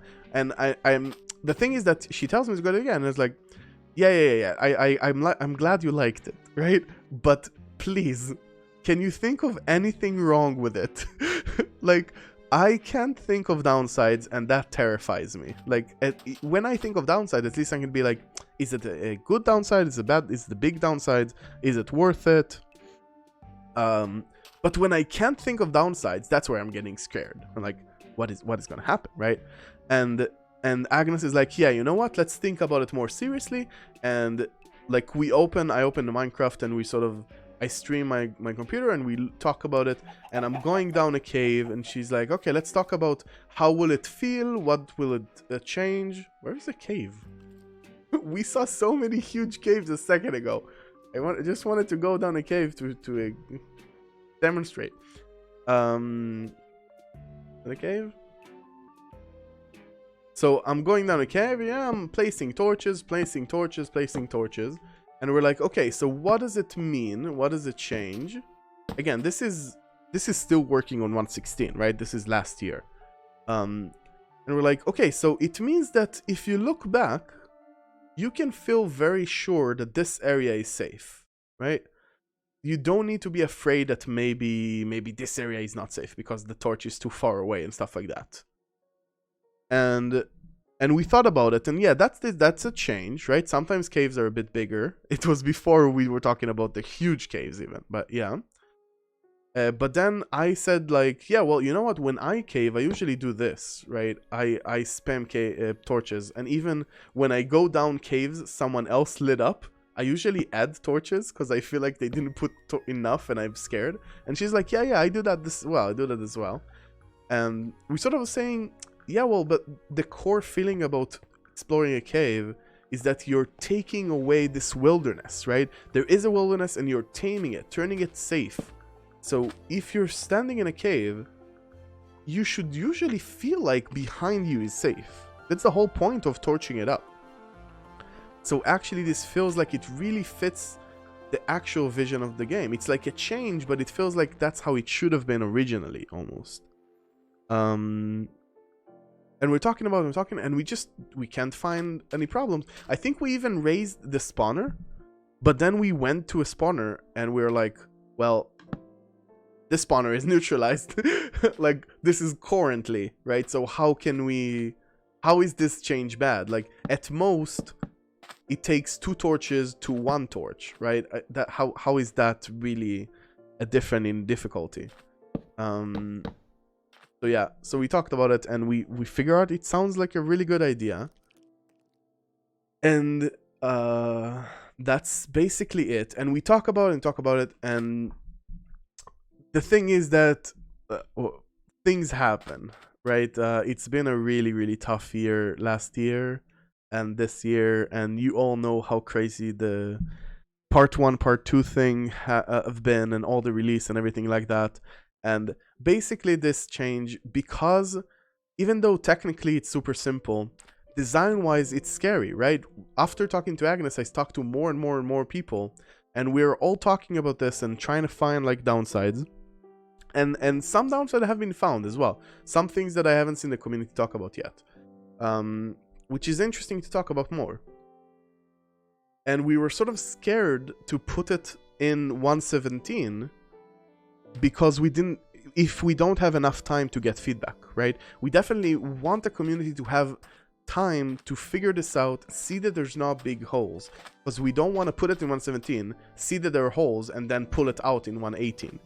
So that's why we sort of decided not to put it in 1.17. There wasn't enough time to get feedback, and we decided to put it as soon as we can in 1.18, which is what we're doing right now, trying to get as much feedback as we can. Still, it's a side snapshot. If it's not gonna happen, if people don't like it, we can still pull it out. If we find things we haven't thought about, we can pull it out. Right?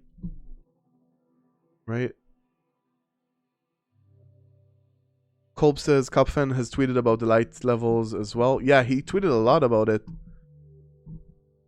I actually sent him a message to see maybe we will chat about it later. I'd love to hear his feedback about it. Will be interesting to have an open discussion about it at some point. Lizard says, I hope it sticks.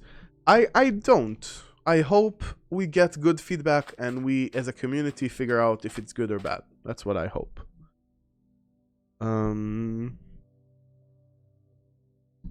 Max says it's impressive how a single number can change the game that much. I agree. It's interesting.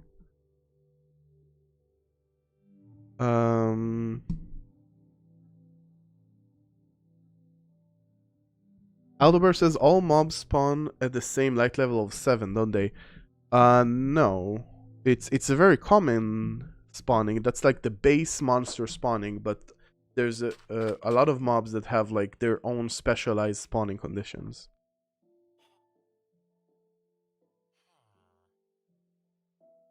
Tibet says Cupfen is streaming now. Oh, really? That's cool. He's streaming the side snapshot as well. That's cool.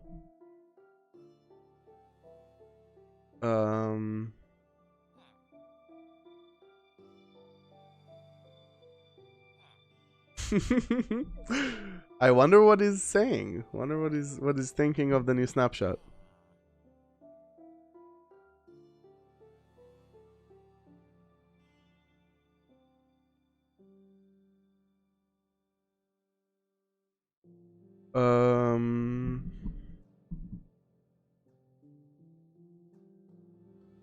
Aldober says, I can't think of a mob that requires a light level below 7 to spawn.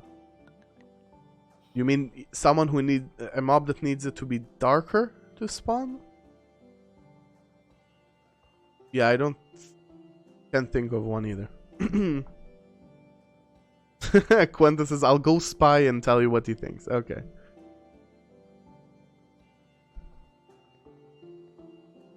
He loves the new terrain generation, but he was ranting about the empty room in the mineshaft. Okay.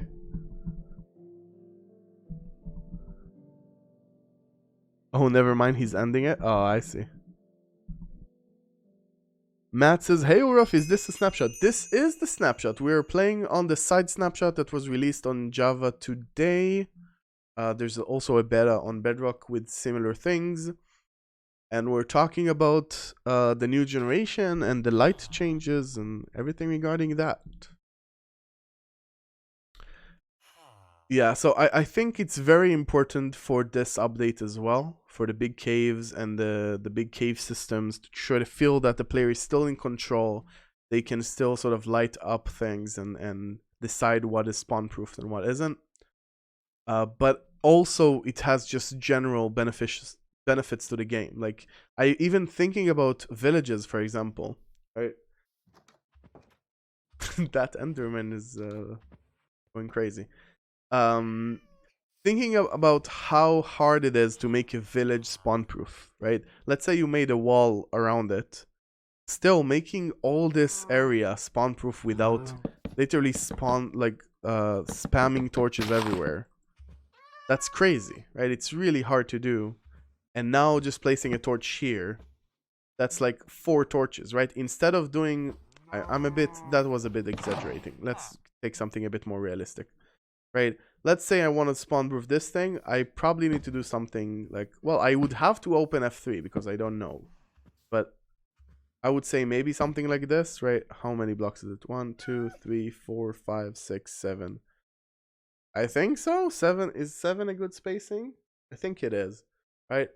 And instead you can do this, right? And that's the same area now. That's crazy, right? That's such a huge change. I can come here and do this, and now this entire town square is spawn proof. Now it doesn't mean that that's all you're gonna do. I can still be creative. I can still come and make cool streetlights, right? I don't know. I'm not that good at streetlights, but right.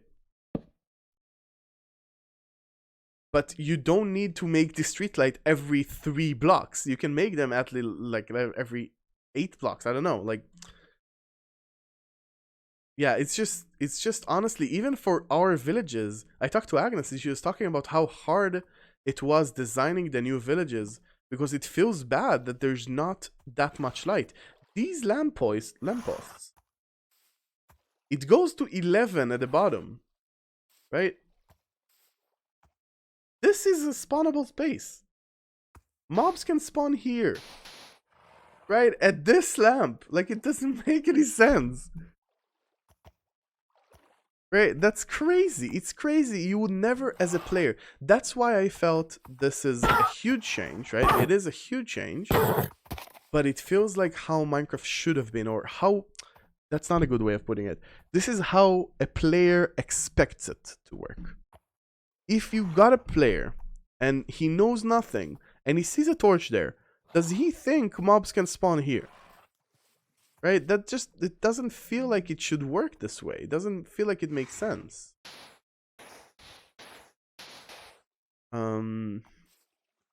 Yeah, I think that's the main reason I felt so passionate about this change.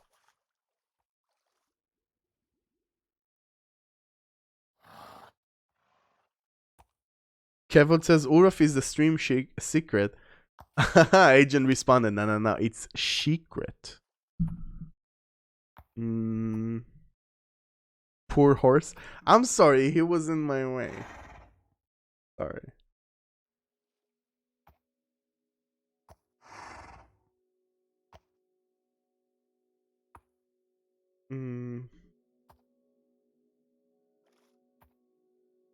Yeah, I think this is crazy. William says, Ulraf, any plans for the mineshaft dirt room? No specific plans right now, no.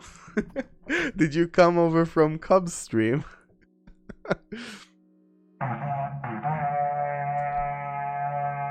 Oh, hello. Blob Raid. Hello, Blob Raids. Hello, Blob Raiders. Thank you so much for the raid. Welcome, man. How are you doing, Blob? How was your stream? What were you up to?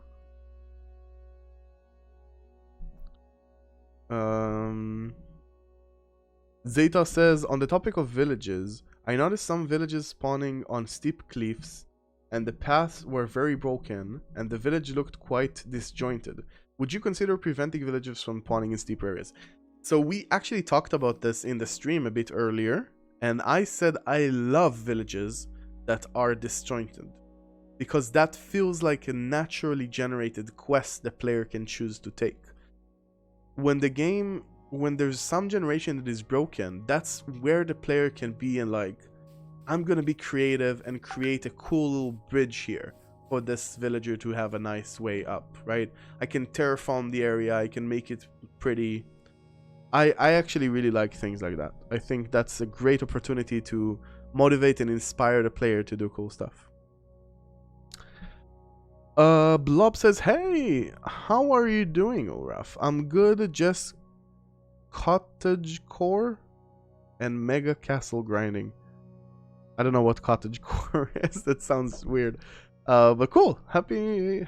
Hope you enjoyed. Where are the penguins in Minecraft? I need them. Maybe in the future. Maybe in the future. Ezzy says, I love disjointed villages. Me too. Me too. I really love them. Like, we were, before this, we were looking at the village that was really disjointed. Like, one of the houses was on a hill. First of all, even if you don't fix that, that's a great story, right? Why is that villager up there? That creates immediate stories in your head. But even if you, but if you do, that's a really interesting sort of spatial puzzle to solve, right? Because just making a path up there is kind of hard. What if you make an elevator, like a water elevator?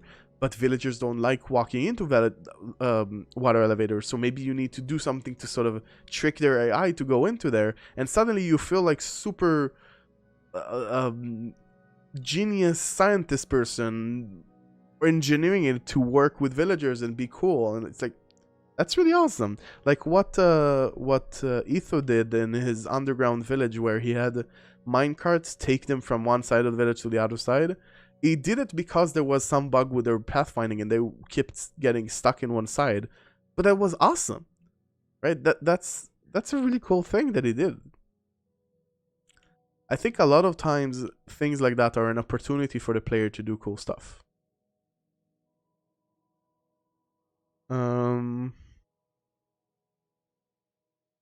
Chetan says, I like the change of biome-independent generation. Yeah, I think that's really interesting.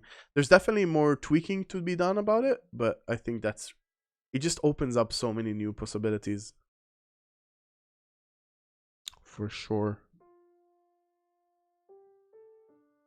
Imja says, I saw someone luring them with a workstation to the bubble column. That's interesting. Yeah, it could work.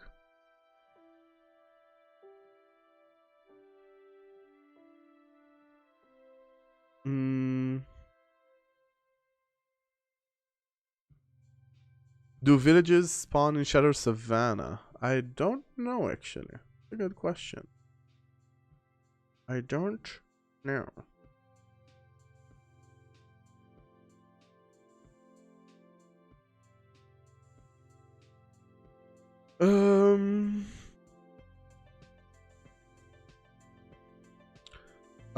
HXD says, I found a lot of villages in the wrong biomes in the new snapshot.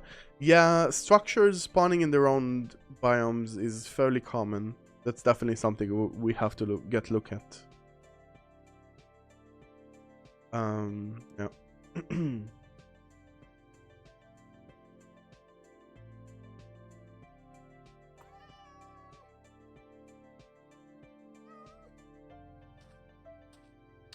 Cope says, can you show us the giant snow-peaked mountains? Sure, let's do that. How about lofty peaks? Or icy? Ice spikes? No. Frozen? No. There's 3 top biomes, I think. Lofty peaks. There's another thing with peaks. Snow-capped peaks. There's another one. There's something with icy, maybe? Forgot. Snowy peaks? No, I think there's something with ice. Maybe I'm misremembering. Okay. Bam. I do like how huge it is. Like, when you find a mountain, you find a mountain. Look at that. Oh, and a huge cliff. That is so awesome as well. Look at that. Oh. Oh my god.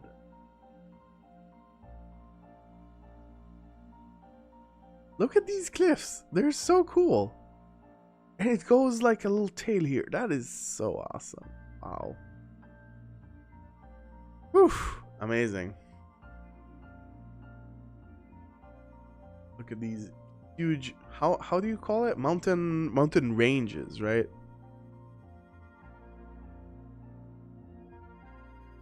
Mountain ranges.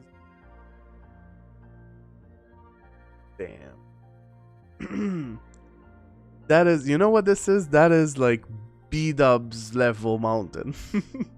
He hand built a mountain this big. That's crazy.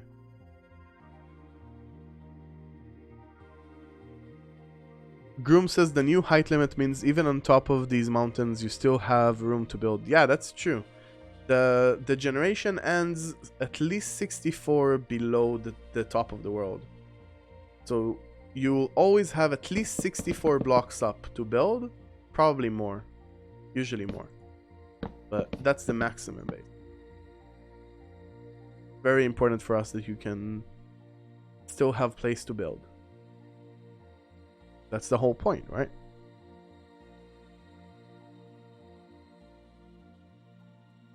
You're putting B-Dubs out of business? Nah, I don't think so. B-Dubs is incredible. He'll find something amazing to build next.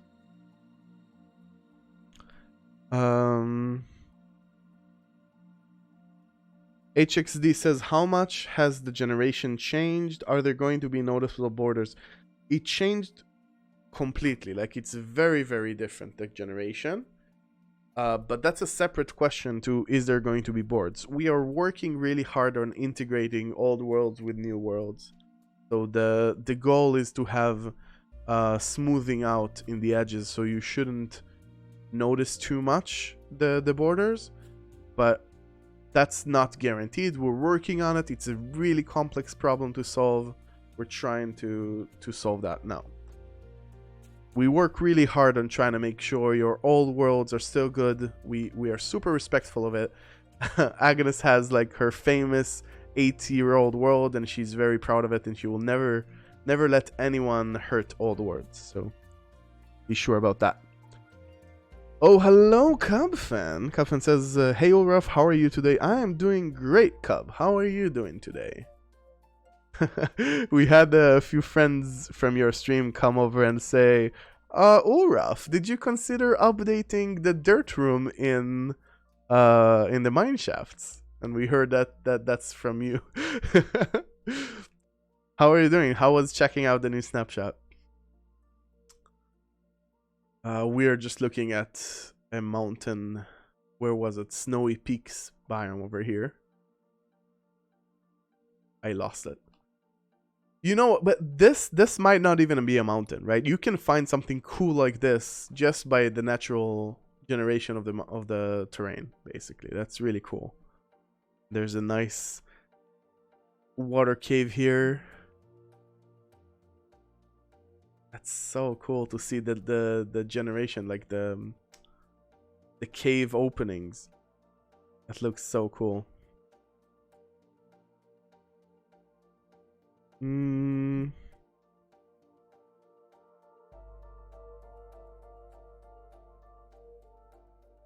I found a jungle temple in the flower forest. Dude, that's a flower temple. That's what it is.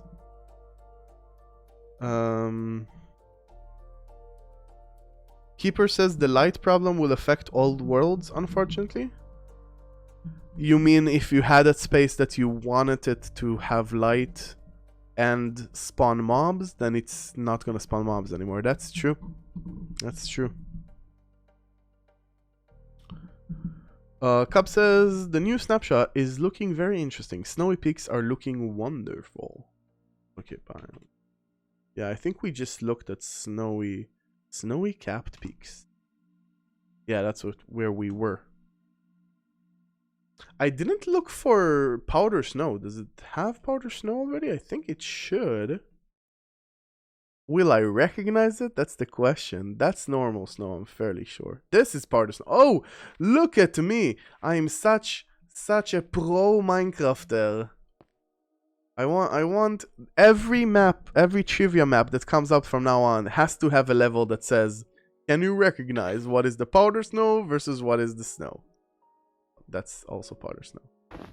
Has to have a level like this. Point out the powder snow. Minecraft pros will be able to do it. Couple says, I do wish the dirt room had something there, though. It's so sad in its current state. I don't know. I think it's so weird in its current state. But maybe that's what you mean.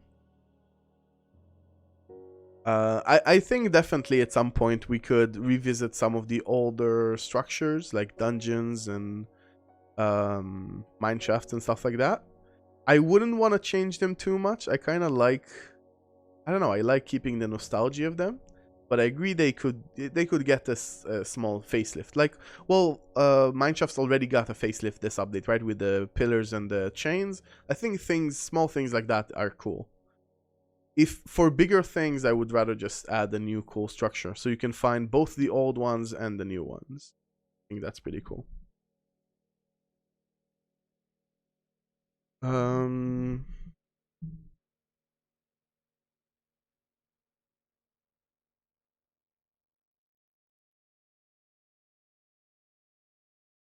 Powdered don't ever have snow layers on it. No, it doesn't. That's a nice little trick to recognize it.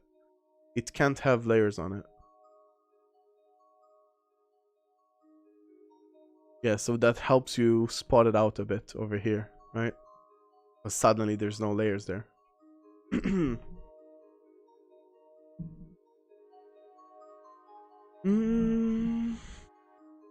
Felipe says, will we have snow logging in Java like in Bedrock? Please. I don't know. Personally, I kind of like it, but I don't know. We'll have to see. I know there's a few people who really don't like that in Mojang.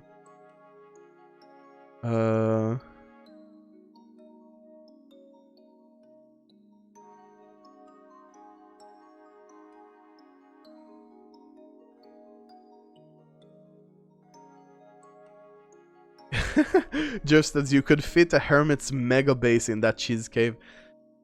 It was a pretty crazy cave down there. This one there. What the hell? So many oh my god, this area is even bigger. Wow. This is so...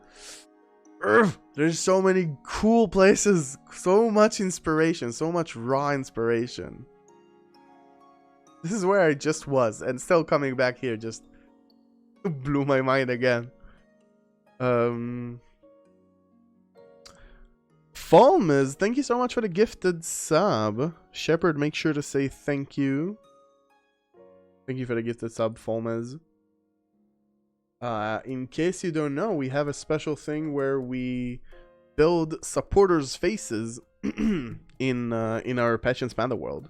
We're not gonna do it right now, but if you're interested in that, make sure to remind me like next stream or something, and we'll build your face to say thank you. Cub, if you're still here though, I'd love to hear your opinion on the light changes. I told the story a bit before about how it all started and sort of how it came to be. But I'd love to hear what your thoughts on it are.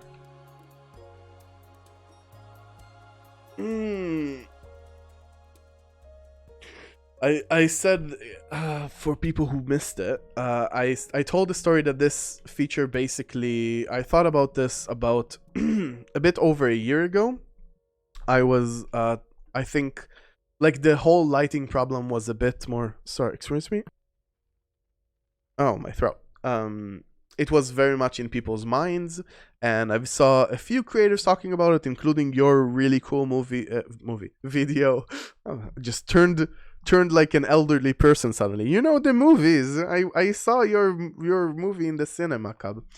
where you talked about the lighting problem and sort of interesting solutions you would think to help with it.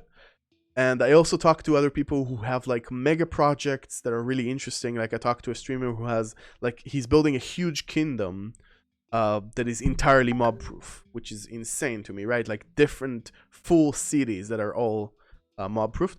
Thank you for the hydrate or die agent. I really need a sip of water from my tall glass, so thank you. That's good. That's good. So I was watching all that content and so many people talking about it, and it was really interesting to me. We also had some things, some internal ideas in Mojang we were talking about for the Nether update that didn't end up happening for other priorities, but a lot of interesting ideas flew around. And I thought about this idea, and it was like my second or third month in Mojang. And you know, it's a stressful time being in a new job, being in such a high profile job with so many amazing professional people around me. And yeah, it was stressful. It was so stressful that for like a few months I haven't told anyone about the idea, because I was so sure that there must be something wrong with it. It's such a simple idea that there must be like a huge gaping hole that makes it impossible or super stupid. And if I tell someone, they'll be like, who is this idiot panda suggesting stupid ideas? Let's fire him. Right? It was, again, I should stop saying that, because Mojang is such an accepting and supportive place. No one would ever do anything like that. It was all in my head basically for being new and stressed, but it's whatever. It's not because of anyone. Everyone is amazing. It's just how my head worked and how stressful it is to be new. Yeah, but then after a bit of time that of thinking about it and not finding any problems with it, and also I was like on vacation one day and this idea came to me and I immediately was like, I need this to work now. And I just got up from playing something or something like that and went to my computer, just program it and got it working on Java in like 10 minutes. Like, it's a super simple technical change. And yeah, and slowly over time start talking to more people and getting confidence about it and hearing opinions and stuff like that. Cub says, I think it is an interesting change. Definitely helps to prevent torch spamming and gives alternative light options much more use. Okay, that's interesting. They're very, very, what's the word I'm looking for? Like, you know, how politicians talk. It sounds like a very political answer. It's okay. It's okay if you see downside as well. We're looking for feedback on it, so feel free to speak your mind. Or maybe I'm just reading into it. No, sorry, I didn't mean to. It felt like you're very saying what I want to hear. Maybe, I don't know, as the designer. Anyway. Yes, so I started talking to more and more people, and the main reactions I was getting is like, how have we not talked about this before? Like, actually, after I talked to a lot of people, like the first few people I talked to, the main reaction was that. But then after I talked to a lot of people, actually, it seems that someone in Mojang did raise this a long time ago. And I'm not sure why it didn't happen, but it sort of fell between the cracks. But it did come up in the past, apparently. So I wasn't the first person to think about it. Obviously, I wasn't, right? I'm sure other people thought about it, but it sort of wasn't in public knowledge, sort of. It wasn't very commonly talked about as a solution. But yeah, so we talked about it.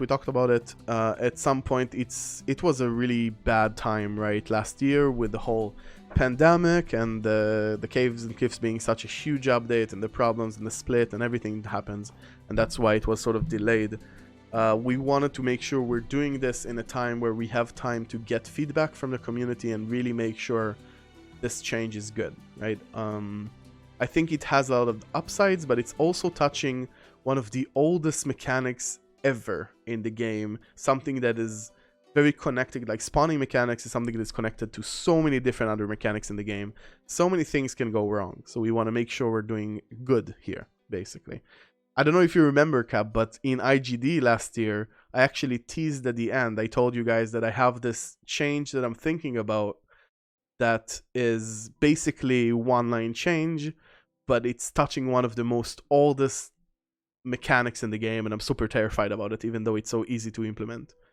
So this is what I was talking about, basically.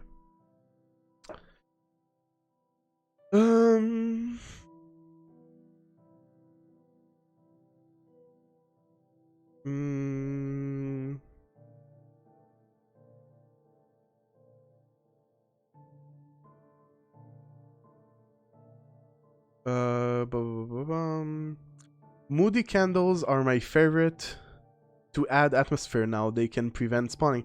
That's true, right? You can have areas that are more moody. Personally, what I really like to build in all of my builds, I have like a little small house, and I have like a cellar, right? Like I dig down, and then there's a little dingy cellar with like barrels and stuff. And what I always do is just, I'm pressing all the wrong buttons. I'm just using basically slabs, right? I usually just build it like this.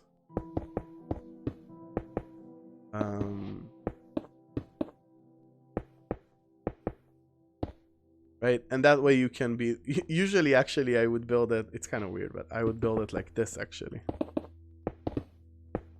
And then you're super crouched and cramped, and it's like I'm trying to make the feeling of a little cramped cellar. But now you can make a cellar that is dingy and dark like that, but still spawn proof, which I think is really cool. Cups and zip, remember, very cool, cool.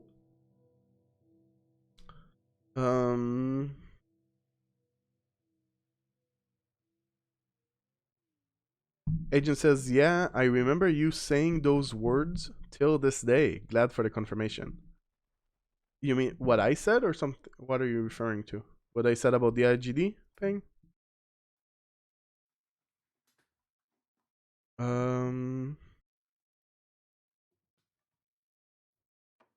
Tibet says, I wonder what the Psycraft team's opinion on this change is. They can always find the problems. They're super technical and they know a lot about the game. So yeah, definitely it'll be interesting to see what they say there, for sure.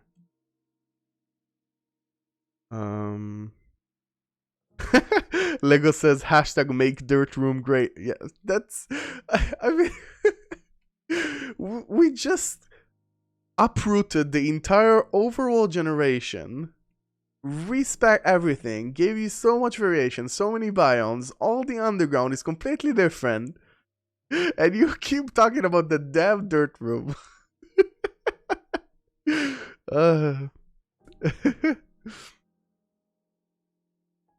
Agent says, the tiny change, I mean the one-liner code thing you told us about during HD. Yeah. Cool. Yeah, yeah.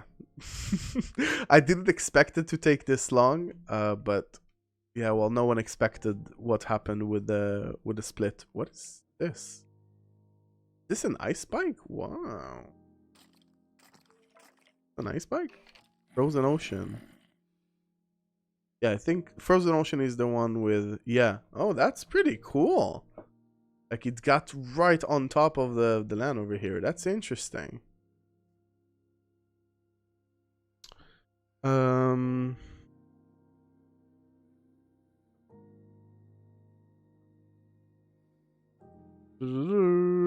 flying ship. Oh, what? Yes, that's not good. Oh, it's cut off. Yeah, something. I think sometimes it's generated. Yeah, it's just half a ship this way. Yeah. Yeah, that's definitely shouldn't happen. I mean, I do like floating islands as long as they're fairly rare. I don't know. It's kind of weird though. When it's a structure, it feels less good to me. I don't know why. Moro says, how will we make the cow farms without the dirt room? Yeah, I mean, you can't. Of course, it's really hard to find dirt, right? Dirt is super hard to find, and it's very good that we have the dirt room so you can find dirt there. I think it's it's important that we have a good source for dirt. Definitely. Dirt is very rare.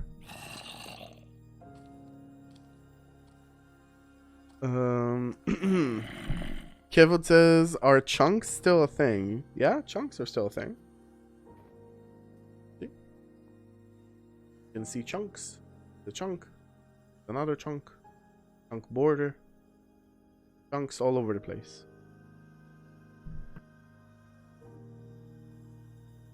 Anti-gravity pirates, yes. turn this into like a spaceship. Anti-gravity pirates, that sounds amazing. We already have ant ships. That's a good point. But this is how you get ant ships.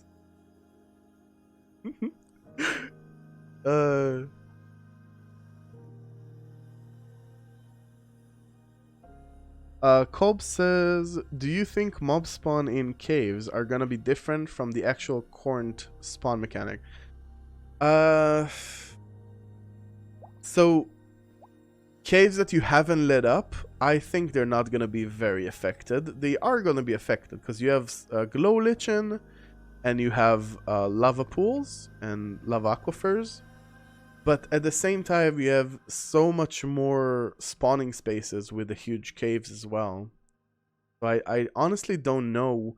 We're gonna do like a big research task on Loki get spawning in general and trying to make sure everything feels good still when you're exploring caves and stuff. I honestly don't know. My guess is that it's, in the grand scheme of things, this is not gonna change much about unlit caves. It's not gonna be noticeable. Like, you're still gonna walk through a cave and find mobs there. But it will change how easy it is to light up a cave, and especially big caves. Or at least I hope so, because currently big caves are crazy. Like, I believe they're extremely hard to conquer, basically. And I don't think this makes them easy even. I think this makes them easier, but I think they're still a really big challenge to conquer. A big cave. Make it, if like, I challenge anyone to try to make a base in a big cave, right? Like, it's going to be extremely hard to make it spawn proof and not have constant creepers walking onto your base.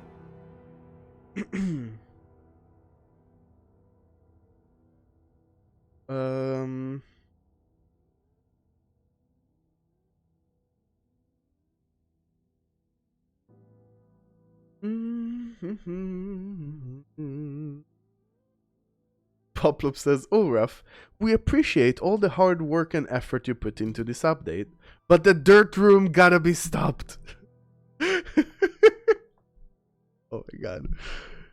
And you know what we're gonna do? We're gonna start Team Dirt Room. Let's do that. Everyone, get on Team Dirt Room. Let's find a dirt room. Like it, mine shop. What? Oh, we're already in a mine shop? Okay. Team Dirt Room, where is it? Let's find this magnificent piece of infrastructure. It's so amazing. Where is it? There isn't one here? You see, it's rare, it's alluring. You can't always get one. It's too good to always be there. It's too rare. Come, that's hashtag Team Dirt Room. Yes. You see, he was one of you, but he comes to the true side now that he sees the truth.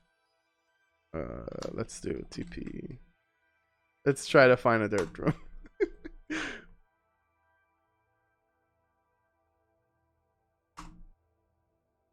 Is that a different one? It's a different one.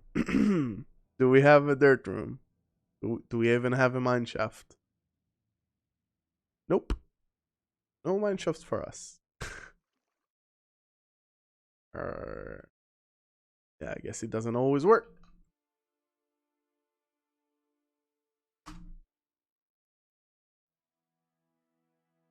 Team Dirt Room. There it is. Oh, boom. Look at this. Look at this amazing structure, right?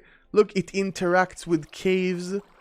It can sometimes have waterfalls in it. There's so many features about it, right? Sometimes you have a one step up. Sometimes you have a cave, completely different. Sometimes you have a 3 way up. It's not even 2. It's 3 ways up. It's completely different, chat. I needed to place blocks to get here. Look at this. It's crazy. Here you have like 6 different... What the hell is this? This mineshaft is cool. I think it's probably 2 mineshafts intersecting or something. Perfect.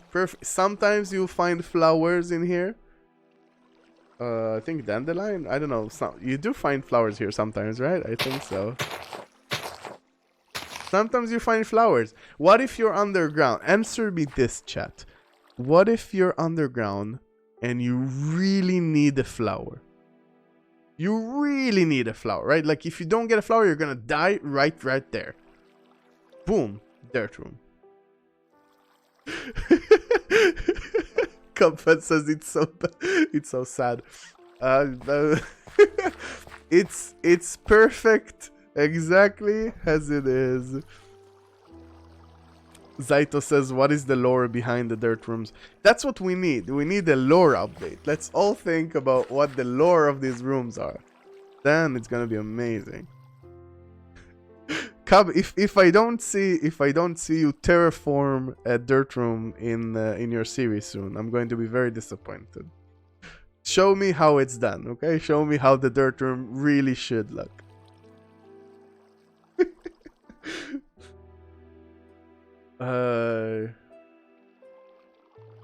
Oh, Zaito says, I used to think dirt rooms were made by Herobrine. That's pretty cool. That's pretty cool. To be fair, they can sort of feel like they're chunkier or something like that, right? I think the first time I saw one, it was like this. You walked on this, and it was like a drop, and there was like nothing. There was no other... Or maybe there was one other exit, like high up. I don't know. It is weird for the first time, I agree. What? Comfort says, just a chest, a couple logs, a raw ore block or 2. Anything would improve it. Seriously? That's what you're missing? Like a chest block here in the middle? It's that easy to satisfy it? Come on. Yeah, like you need... Like, I've seen the recent episode. Like, you really need... like a raw ore block in here. Oh, I fell down. Actually, that's pretty funny. I saw Etho's episode recently, and he was talking about how raw ore blocks are a new block that is only obtainable through mining, which is really interesting. It's a really interesting perspective that I didn't think about, right? Because iron is something you can get from farms, gold is something you can get, diamonds you can't, but you can get the tools and armor from it. And sort of the ore blocks... No? Raw ore blocks are immediately 3 new blocks that you can't get in other ways other than mining. Which is cool. It's an interesting point. Oh, now you're talking my language. Renton T says, archaeology in dirt rooms? Archaeology room? Now you're talking about... You see, that's all you have to do. You want me to do something? Just put the word archaeology before it, and that's it. It's done deal. Fine, you convinced me that dirt room needs like some archaeology connection for sure. Cubfan, yes, archaeology room. Okay. Yeah, come here and start brushing away the dirt. Goomba redeems sign it. Let's sign it. And he wants us to put a sign right here that says, make the dirt rooms proud. I will try, Goomba. I will try. Let's slap a glow one on this. Bam. Yes.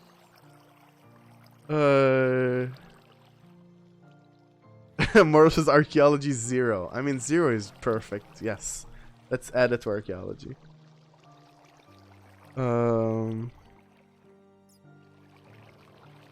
Archaeology and 0 shaking heads. Yes.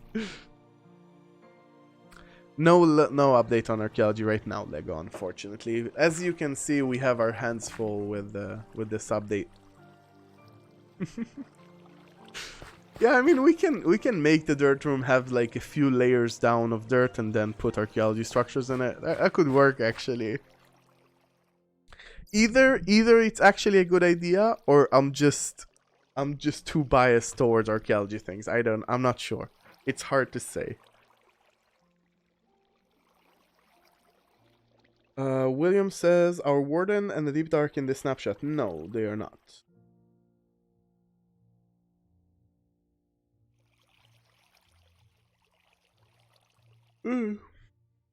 Zaya says dirt rooms should have an exclusive item or cosmetic, maybe in a ceramic shard or flower.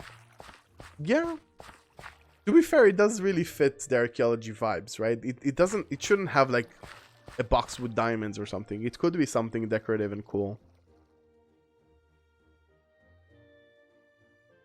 We need abandoned miners.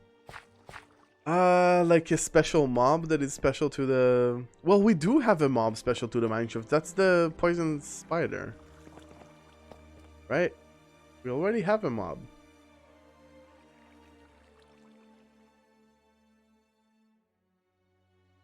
Lizard says, I wish this brightness would be the default. No.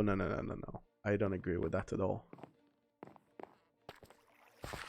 Don't agree with this at all. It is definitely good for content creators, right? And I am very happy that this is an option. Content creators should have this as an option, but it shouldn't be the default.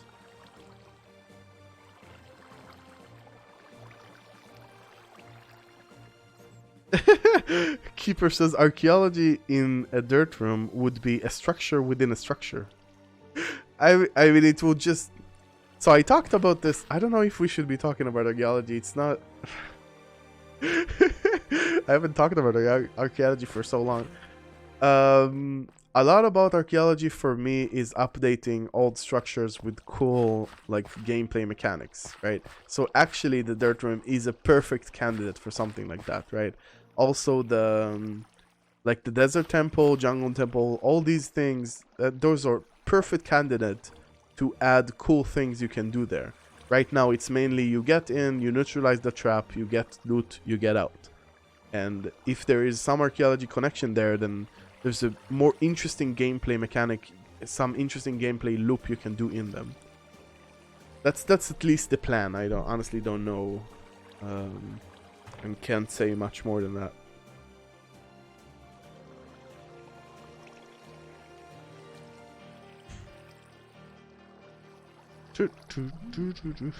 Moles with hard hat in the mineshaft. I mean, how about just hard hats for the poisonous spiders?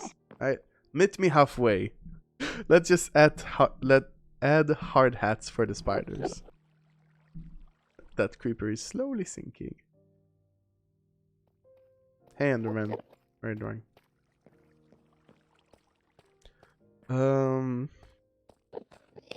Now if you place a torch in a dirt room, it's fully mob proof. Interesting. Is that true?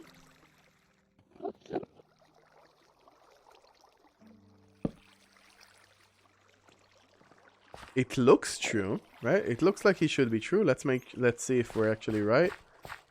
Oh yes. Yeah, with leeway even, right? We have 4 more blocks that way. And here it's even longer. What? Amazing. Look at this. One torch. But this makes sense, doesn't it? Like you build a house. This is like a living room of a house, right? I don't know.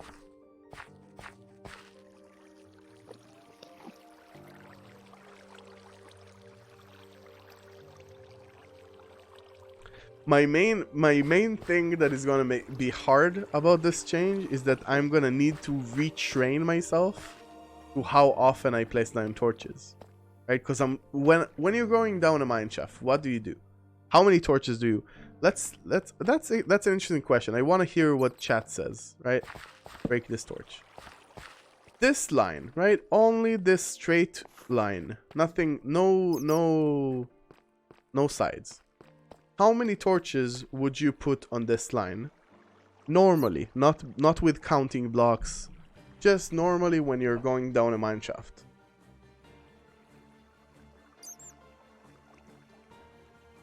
Chazu Glasses says, I literally thought this was how lighting works when I started playing. That's exactly what I'm saying. I feel like that's the most intuitive. Shepard says 3. Really? Wow. Falmer says 7. 5, 3, 0. That's the best number, Tibet. Tibet knows what game we're actually playing here. 0 is the right number. But regardless of the question. Cupfan says 3 or 4. Yeah, I'm seeing... I would say there's some like 2. But I would say mostly are like 4 or 5, I think. There is some 3s. There's a lot of 3s as well, but I think 4 or 5 might be the average here. 4 maybe. Right? For me, I'm a bit extreme. I'm not saying all players are like this. I'm extreme. I have a thing where... more so when we don't have this gamma, right? So it also looks dark. But I would say I probably will do something like this. Right? Which is 4. I wasn't trying to count. I was just trying to sort of feel it. Right? I will do this. I know some people used to put it on the wall, but it makes me like panic that maybe the other side is not lit, so I don't do it. Do it like this. And sort of place it down as I go. Right? And for example, this is not enough. Like in my crazed head, I don't know if it's actually enough. Maybe it is enough, but in my head, it is enough. Right? But in my head, I would also put a torch here. Because it feels bad to me, right? So retraining myself to be like, maybe it's okay if I space out my torches more. That's going to be hard for me to do when I'm caving. I'm probably not going to get used to it soon. It's not a big deal, right? It's not, doesn't really matter. Go away. But yeah, I'm just saying. It's something to get used to. Like, is this area safe now from that torch? I would definitely put another torch here, like normally. No, it is safe. Yeah, over here stops being safe. Yeah, so I mean, I would have put the torch, like here or something. While walking, just so that this doesn't happen to me. And I would probably jump and do this. And how safe this is. 7. So I put a torch there, and here is already not safe. Right?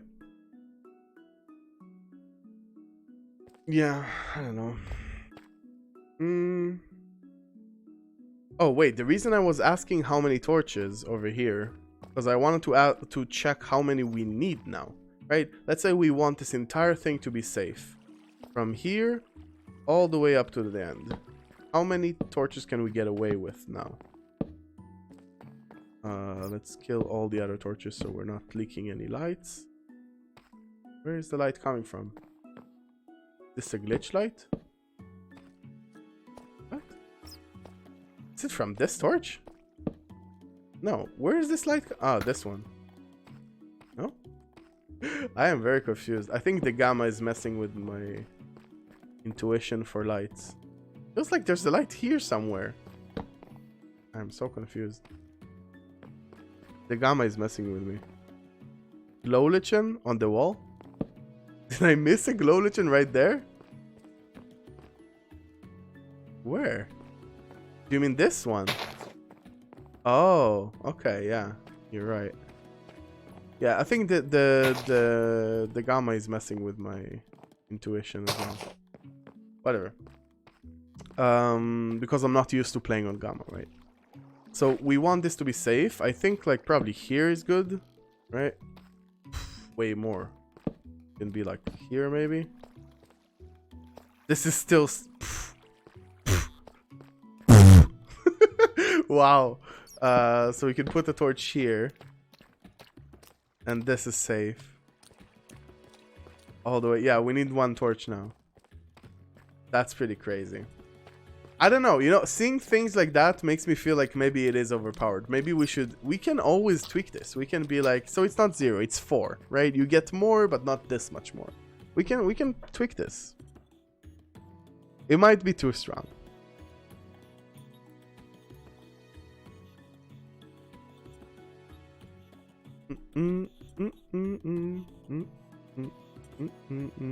The glow legend really messed me up. I was so confused. Yeah, but now we need one torch, right? Keeper says having it go to 0 is so much more intuitive though. That's true, right? Saying if there is light, you're safe. If there's not, you're not. I think that's the most intuitive option, really. And also look at this. Can you please point out to me, without opening F3, can you point out to me where it's safe and where it isn't? So there is a thing in the game. You can say it's a bug. It's probably a bug. But it's how it is currently. And the thing is that smooth lighting has this thing that for some reason the difference between, like, I don't know, what is this? 5 and 6, 6 and 7? Well, the one we're talking about, 7 and 8. This is 7 and 8. Can you see a difference? You can't, because smooth lighting is well, smooth. But there's a thing where smooth lighting is not great between 1 and 0. Right? And you can... let's see that I'm not making things up. Yeah, I'm not wrong, right? This is 1 to 0. You can literally see where it's safe. And this is with gamma. Without gamma, it's going to be even more extreme. You're gonna see that this thing is more lit up. And boom, you know you're safe.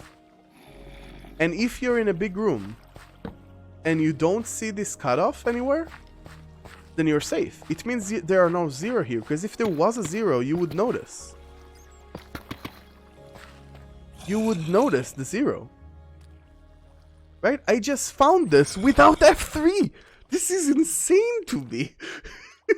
Like, it's insane. You don't need a mod that put a big ugly red X on it. You just see it. Look. Look at that chat.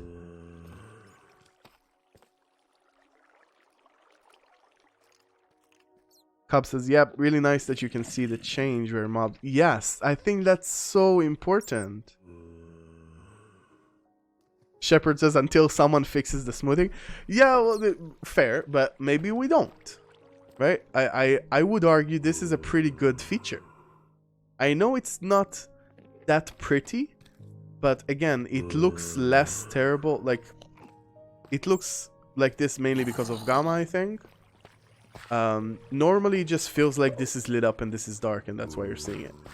But also, have this ever bothered you? Like, did you ever notice this before I just mentioned it? Like, I didn't notice this until I started hardcore researching this feature and thinking about all the different things about it. And then I noticed this. Like, I don't think most people notice this. It doesn't really bother them. And boom, it has an upside. Salafan will probably fix it anyway. Maybe, I don't know. Kazar, thank you for a hydrate or die. Gonna take another sip from a tall glass of water.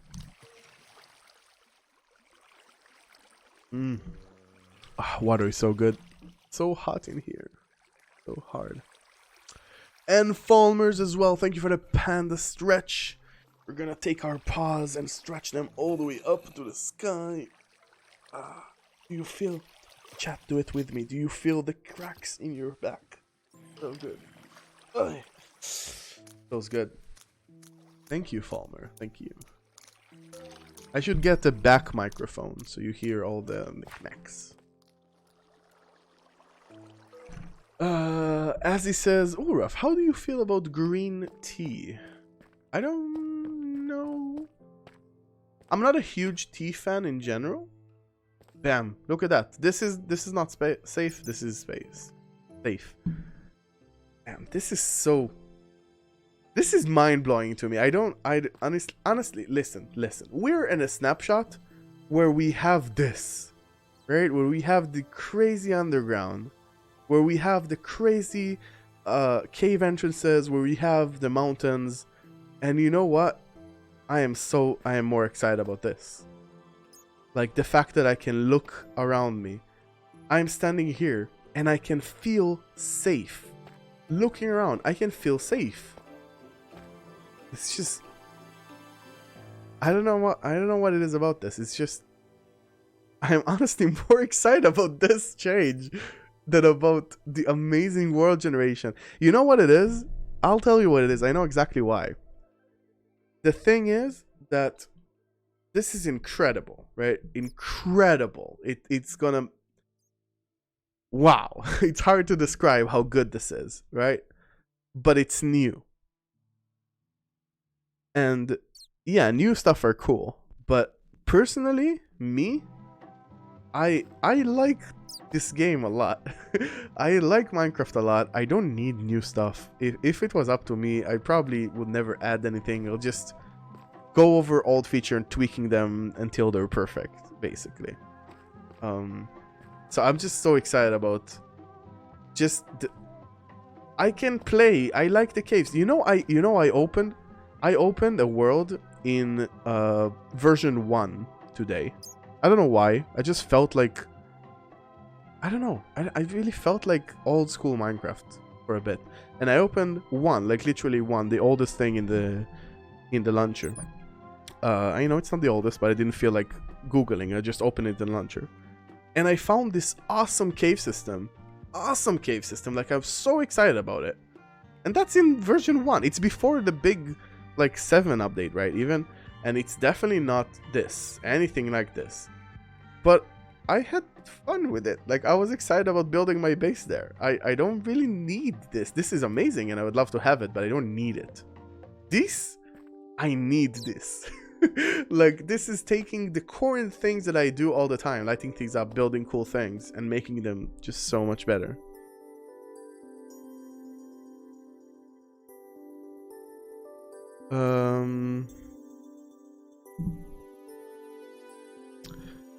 Oh, thank you so much for hanging around, Agent and Cora. Have a great day together. Oh, well, it's night now, but yeah. Have fun. Good to see you guys. Happy you're having a nice vacation. What? Moro says, what's significant about the 0? Everything. Everything. Master 0 is better than 7 in any way. Every way. We're just talking about how when I was researching the light changes, I sort of started calling this the Holy 7, because for some odd reason mobs spawn up to 7 and it's such a random number. And like, I talked to even Jens like all the way back, and no one can really say. There's some guesses, but no one can really say, yeah, this is the reason why it's 7, or if there's any like meaning to that. So I started like, maybe it's like a holy number, maybe there's something magical about it. And when I opened the PR to change it, I called it the Holy 7. And like, I was like, in the description I was like, hear ye, relinquish the old false god of the 7, accept into your heart the new round fullness of the 0. And yeah, so 0 is our new religion, basically.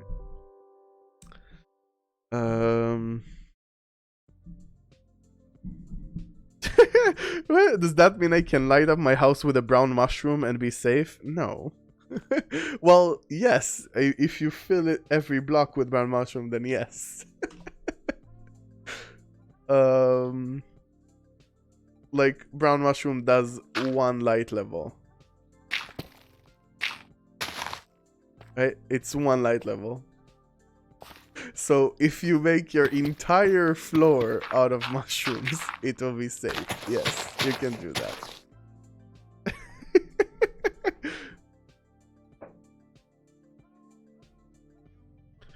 Uh...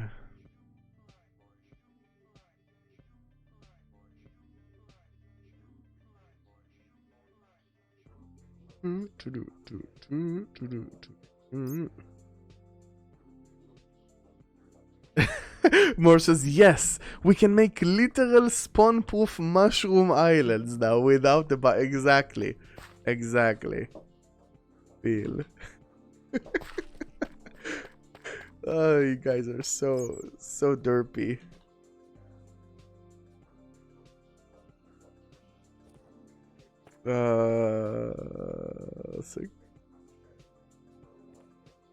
Six. It's so weird that you need to, if you want to go up a block, you need to lower it because this is negative. Why? The Y can be negative now. It's so weird. Brown mushroom. There we go. This is the brown mushroom island biome, and it's completely mob proof.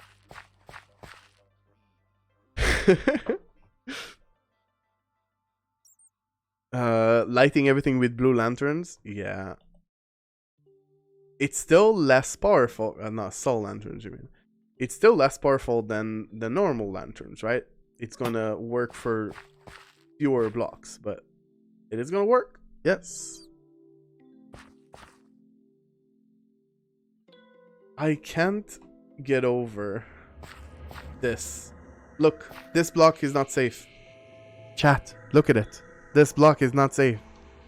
I don't need a mod for it. I don't need F3 for it. This one. This one right there.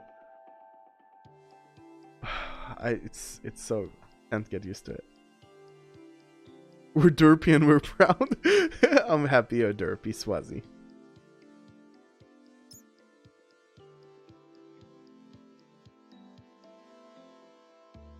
Redstone torches will actually work, so you don't need to light up wiring closets. True. How much light do they give, though?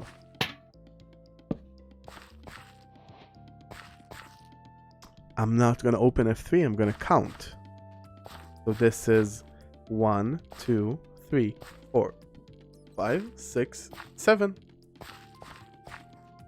Right? Or is it 8? Because... No, it should be 7. This is 7. Yeah. 7, I was right. I just don't trust myself yet. I don't trust that you can actually see these things. But you can. You don't need F3 now. You know what? Next change, remove the F3 screen. No, I'm kidding. Like, we haven't solved coordinates, for example, yet. And that sucks. I really want something to help with coordinates. So you don't need to open it.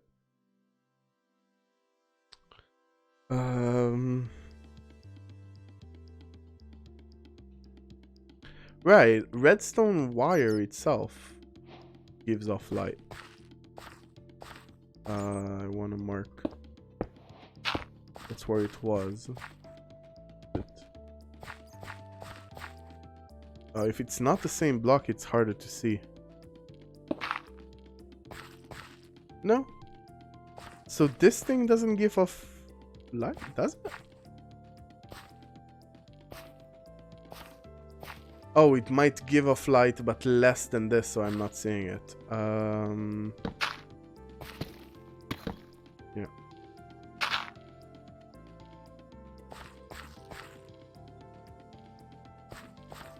It doesn't, right? It doesn't. No. So only the torches. Oh, and maybe repeaters. No? They don't either. No. So only torches. Yeah. Only redstone torches. I thought the wire as well, but maybe not. Are lighting updates still expensive? I think they are, yeah.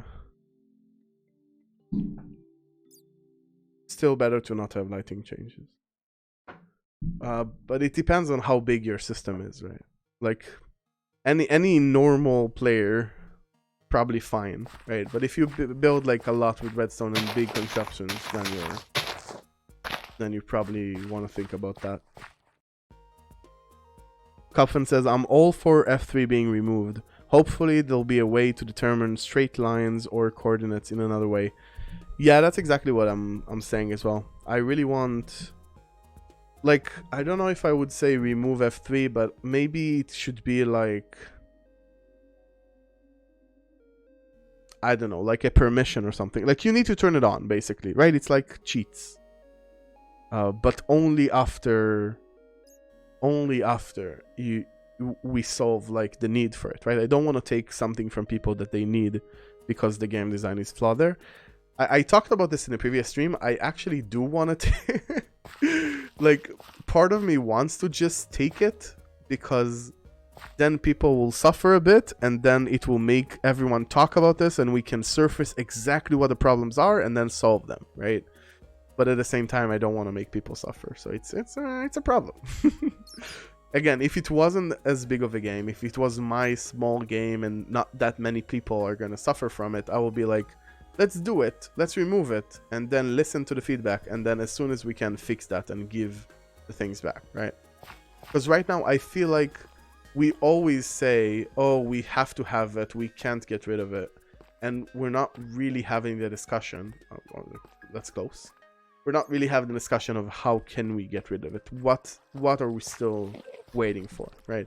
Like, for example, I think Deep Slate really helps with, now you don't really need the Y level for diamonds when you're looking for diamonds, because Deep Slate really helps with that.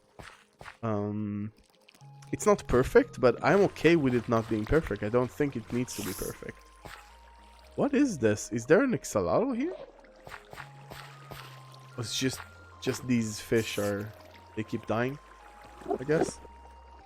I don't know. Could make it a snapshot. Yeah, we could do a snapshot that F3 is removed, but I don't feel like we'll get that much feedback on it, honestly.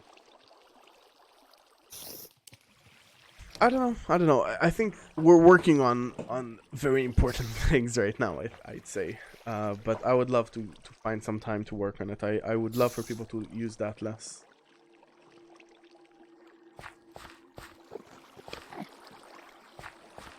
Like, I would love for people to not need to use that as much. That's more accurate, from my opinion.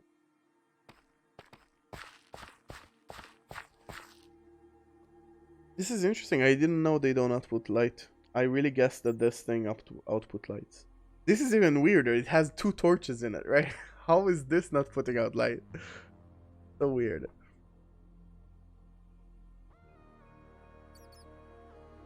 Master says, I bet you'll get a lot of feedback for F3 removed, even in the snapshot. Maybe. There will be a lot of knee-jerk pitchforks. Really. Yeah, that's a good point, maybe. Maybe if some content creator is like, oh my god, Mojang gonna remove everything. Then, yeah, maybe people get stressed about it. Mr. Thank you so much for that sub. Appreciate you for subbing for 2 months already on a 1-month streak. Very, very cool. Thank you so much for your support, Mr. We already have your face in the Pandathian, right? I think I remember building your face. Just making sure. Thank you so much for the support. Really appreciate it. Yep, it's there. Good, good. Thank you, thank you.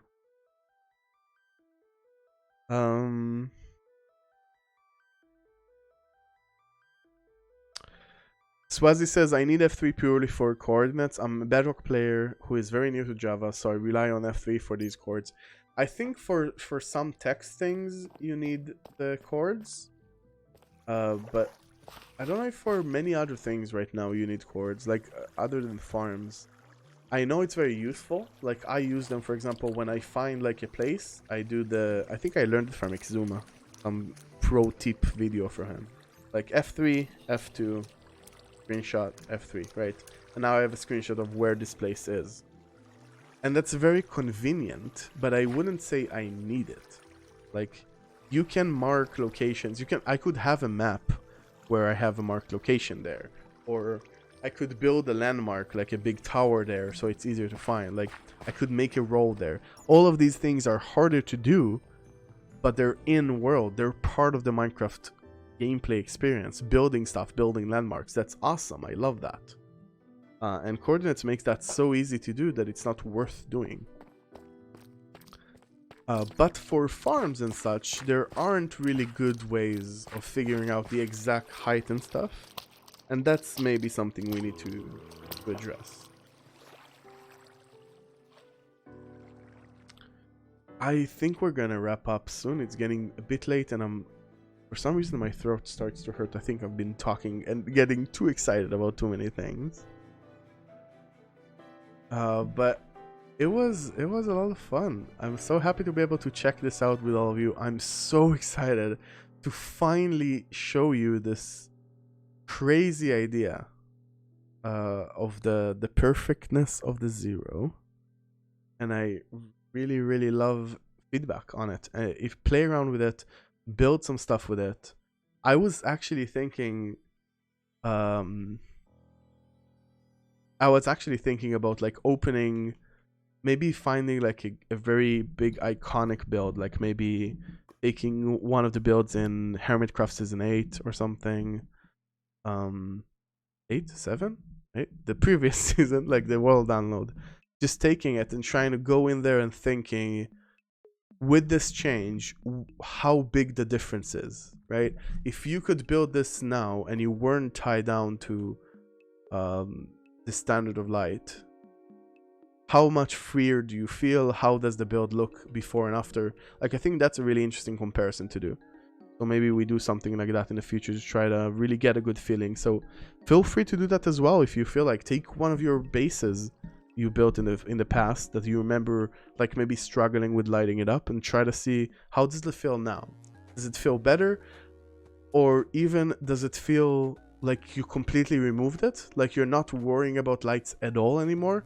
That's not great either. I want you to still feel like you're playing that and you're being creative. So definitely would love that. EU7 says Moro should have Hermitcraft 0. You're so right, Moro. I don't know what I was thinking. Cub says, I think it would be a huge difference. I might try that. Yeah, I was thinking of maybe doing it to your was it Concorp? I think it was Concorp base, with the fountain and the whole cool like villager city. Because that's a really interesting build to light up, because it's so hard to light up streets, right? It's a bit easier when it's in a closed space, but streets and open like walkways, that's really hard. So I thought about maybe playing around with your thing. Also, I think that's what you talked about in your video about lighting. So I think it will be interesting to sort of go back to that video and sort of see how it feels now with that change. Very interesting. VSB says, even lighting up Corrali's city outdoor. That's crazy. That's really interesting, actually. That's a mega one, right? I wonder how that feels. I feel like that has to be still really hard, because it's such an open space. But maybe no, I don't know. That's a really good point. Really good thing to check. Masta says, I think it will be great to make spooky builds and not worry about spawns. Yes, I think that's a definite upside. Be able to make like moody builds. But again, that's a new thing, right? I'm excited for it. It's fun. I'm so happy players can do it. But I'm more worried about existing things. Things that players are already doing and they can do now. How does that feel? Does it ruin the experience for that? Or not? Or make it better? Beef's 3 Foxhole, that's also interesting. Beef's 3 Foxhole is sort of a middle ground, because it's an open city, but most of the streets are sort of cramped. So it also has a lot of like neon signs, which are beautiful, by the way. It's so cool. So it's actually interesting. Maybe there is a chance that Beef's 3 Foxhole is already mob proof. Like, if I think about it, he has a bunch of like lights and stuff. How crazy would that be? How crazy would that be if he built it how he wanted, right? He was super creative with lighting. No one can say he wasn't creative with lighting. And it will be spawn proof. No, Imja, I know it isn't with the current, but I'm saying, would it be with this lighting change? I'd love to watch that stream. Would you do it? Maybe, yeah, maybe. Maybe we'll get some friends and sort of go through their builds and look at stuff. That could be really fun.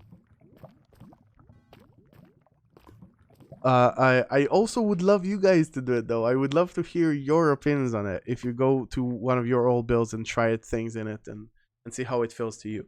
I even though I'm a designer and I'm really trying to be like objective here. I want the best for the game, really. I might be biased, right? I want to hear what your opinion is.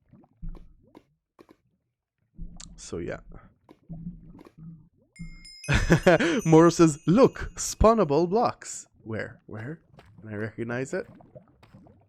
It's this one. Right? It's this one. I have to check. I can't. Yes! It's so crazy. Oh, that is so cool. Honestly, that is so cool. That is crazy. Seriously, like it's so clear that this is where the line crosses. Damn, I'm safe again. Wow. So many people raise. I want to raise my arms in the sky as well. I can't do it.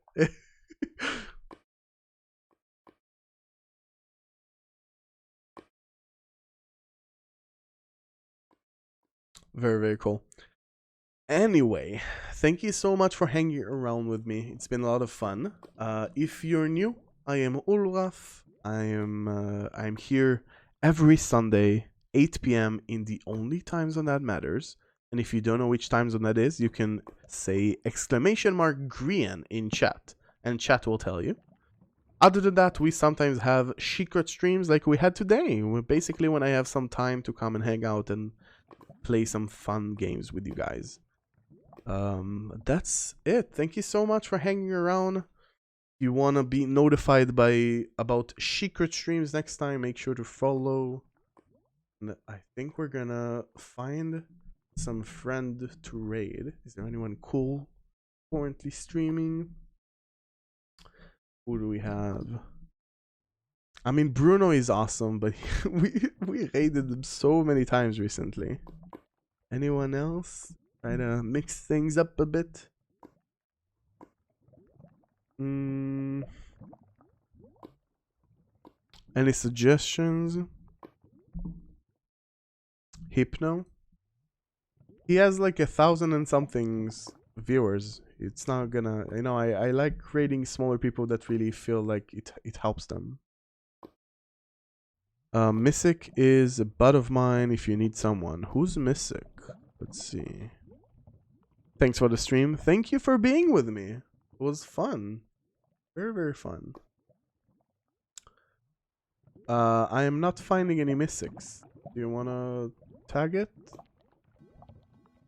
Give me a link, something. I want someone who's playing Minecraft. Mysic. Zaito says, thank you, appreciate your work. Thank you so much. I appreciate you spending time with me and giving feedback. Sure. Let's raid Mysic. I trust our friend Masta Boyd. I mean, if Masta was streaming, we would have raided them, right?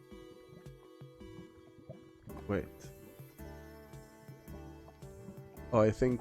no? Yes? Why is it not working? Sick. Oh, there it is. Okay. Which was weird there. Cool, cool. He's on a break. Yeah, well, what can we do? It's okay. We'll come. We'll spam chat. It'll be fun. Thank you so much, everyone, for being with me. It was a lot of fun. Make sure to send all that feedback. You can send the feedback both in my Discord if you want to. We have some good discussions there, but also we have the feedback site, which is special for it. Any bugs, by the way, of this, please not in the bug tracker. We separated out in the feedback site, right? So we know what's what. But that's it. Have a great week, everyone. Thank you so much, and see you next Sunday. Bye-bye. Ah, wait. We're gonna jump in with hashtag battle. Pro streamer over here. Pro streamer. Battle Pan does raid. And if you have the emotes, use those Awesome panda emotes. Pro streamer. There it is. I posted in chat so you can copy it. Thank you so much, everyone. Love you all so much. It's been a lot of fun. Thank you for the feedback and hanging out with me. Have a great week. Bye bye.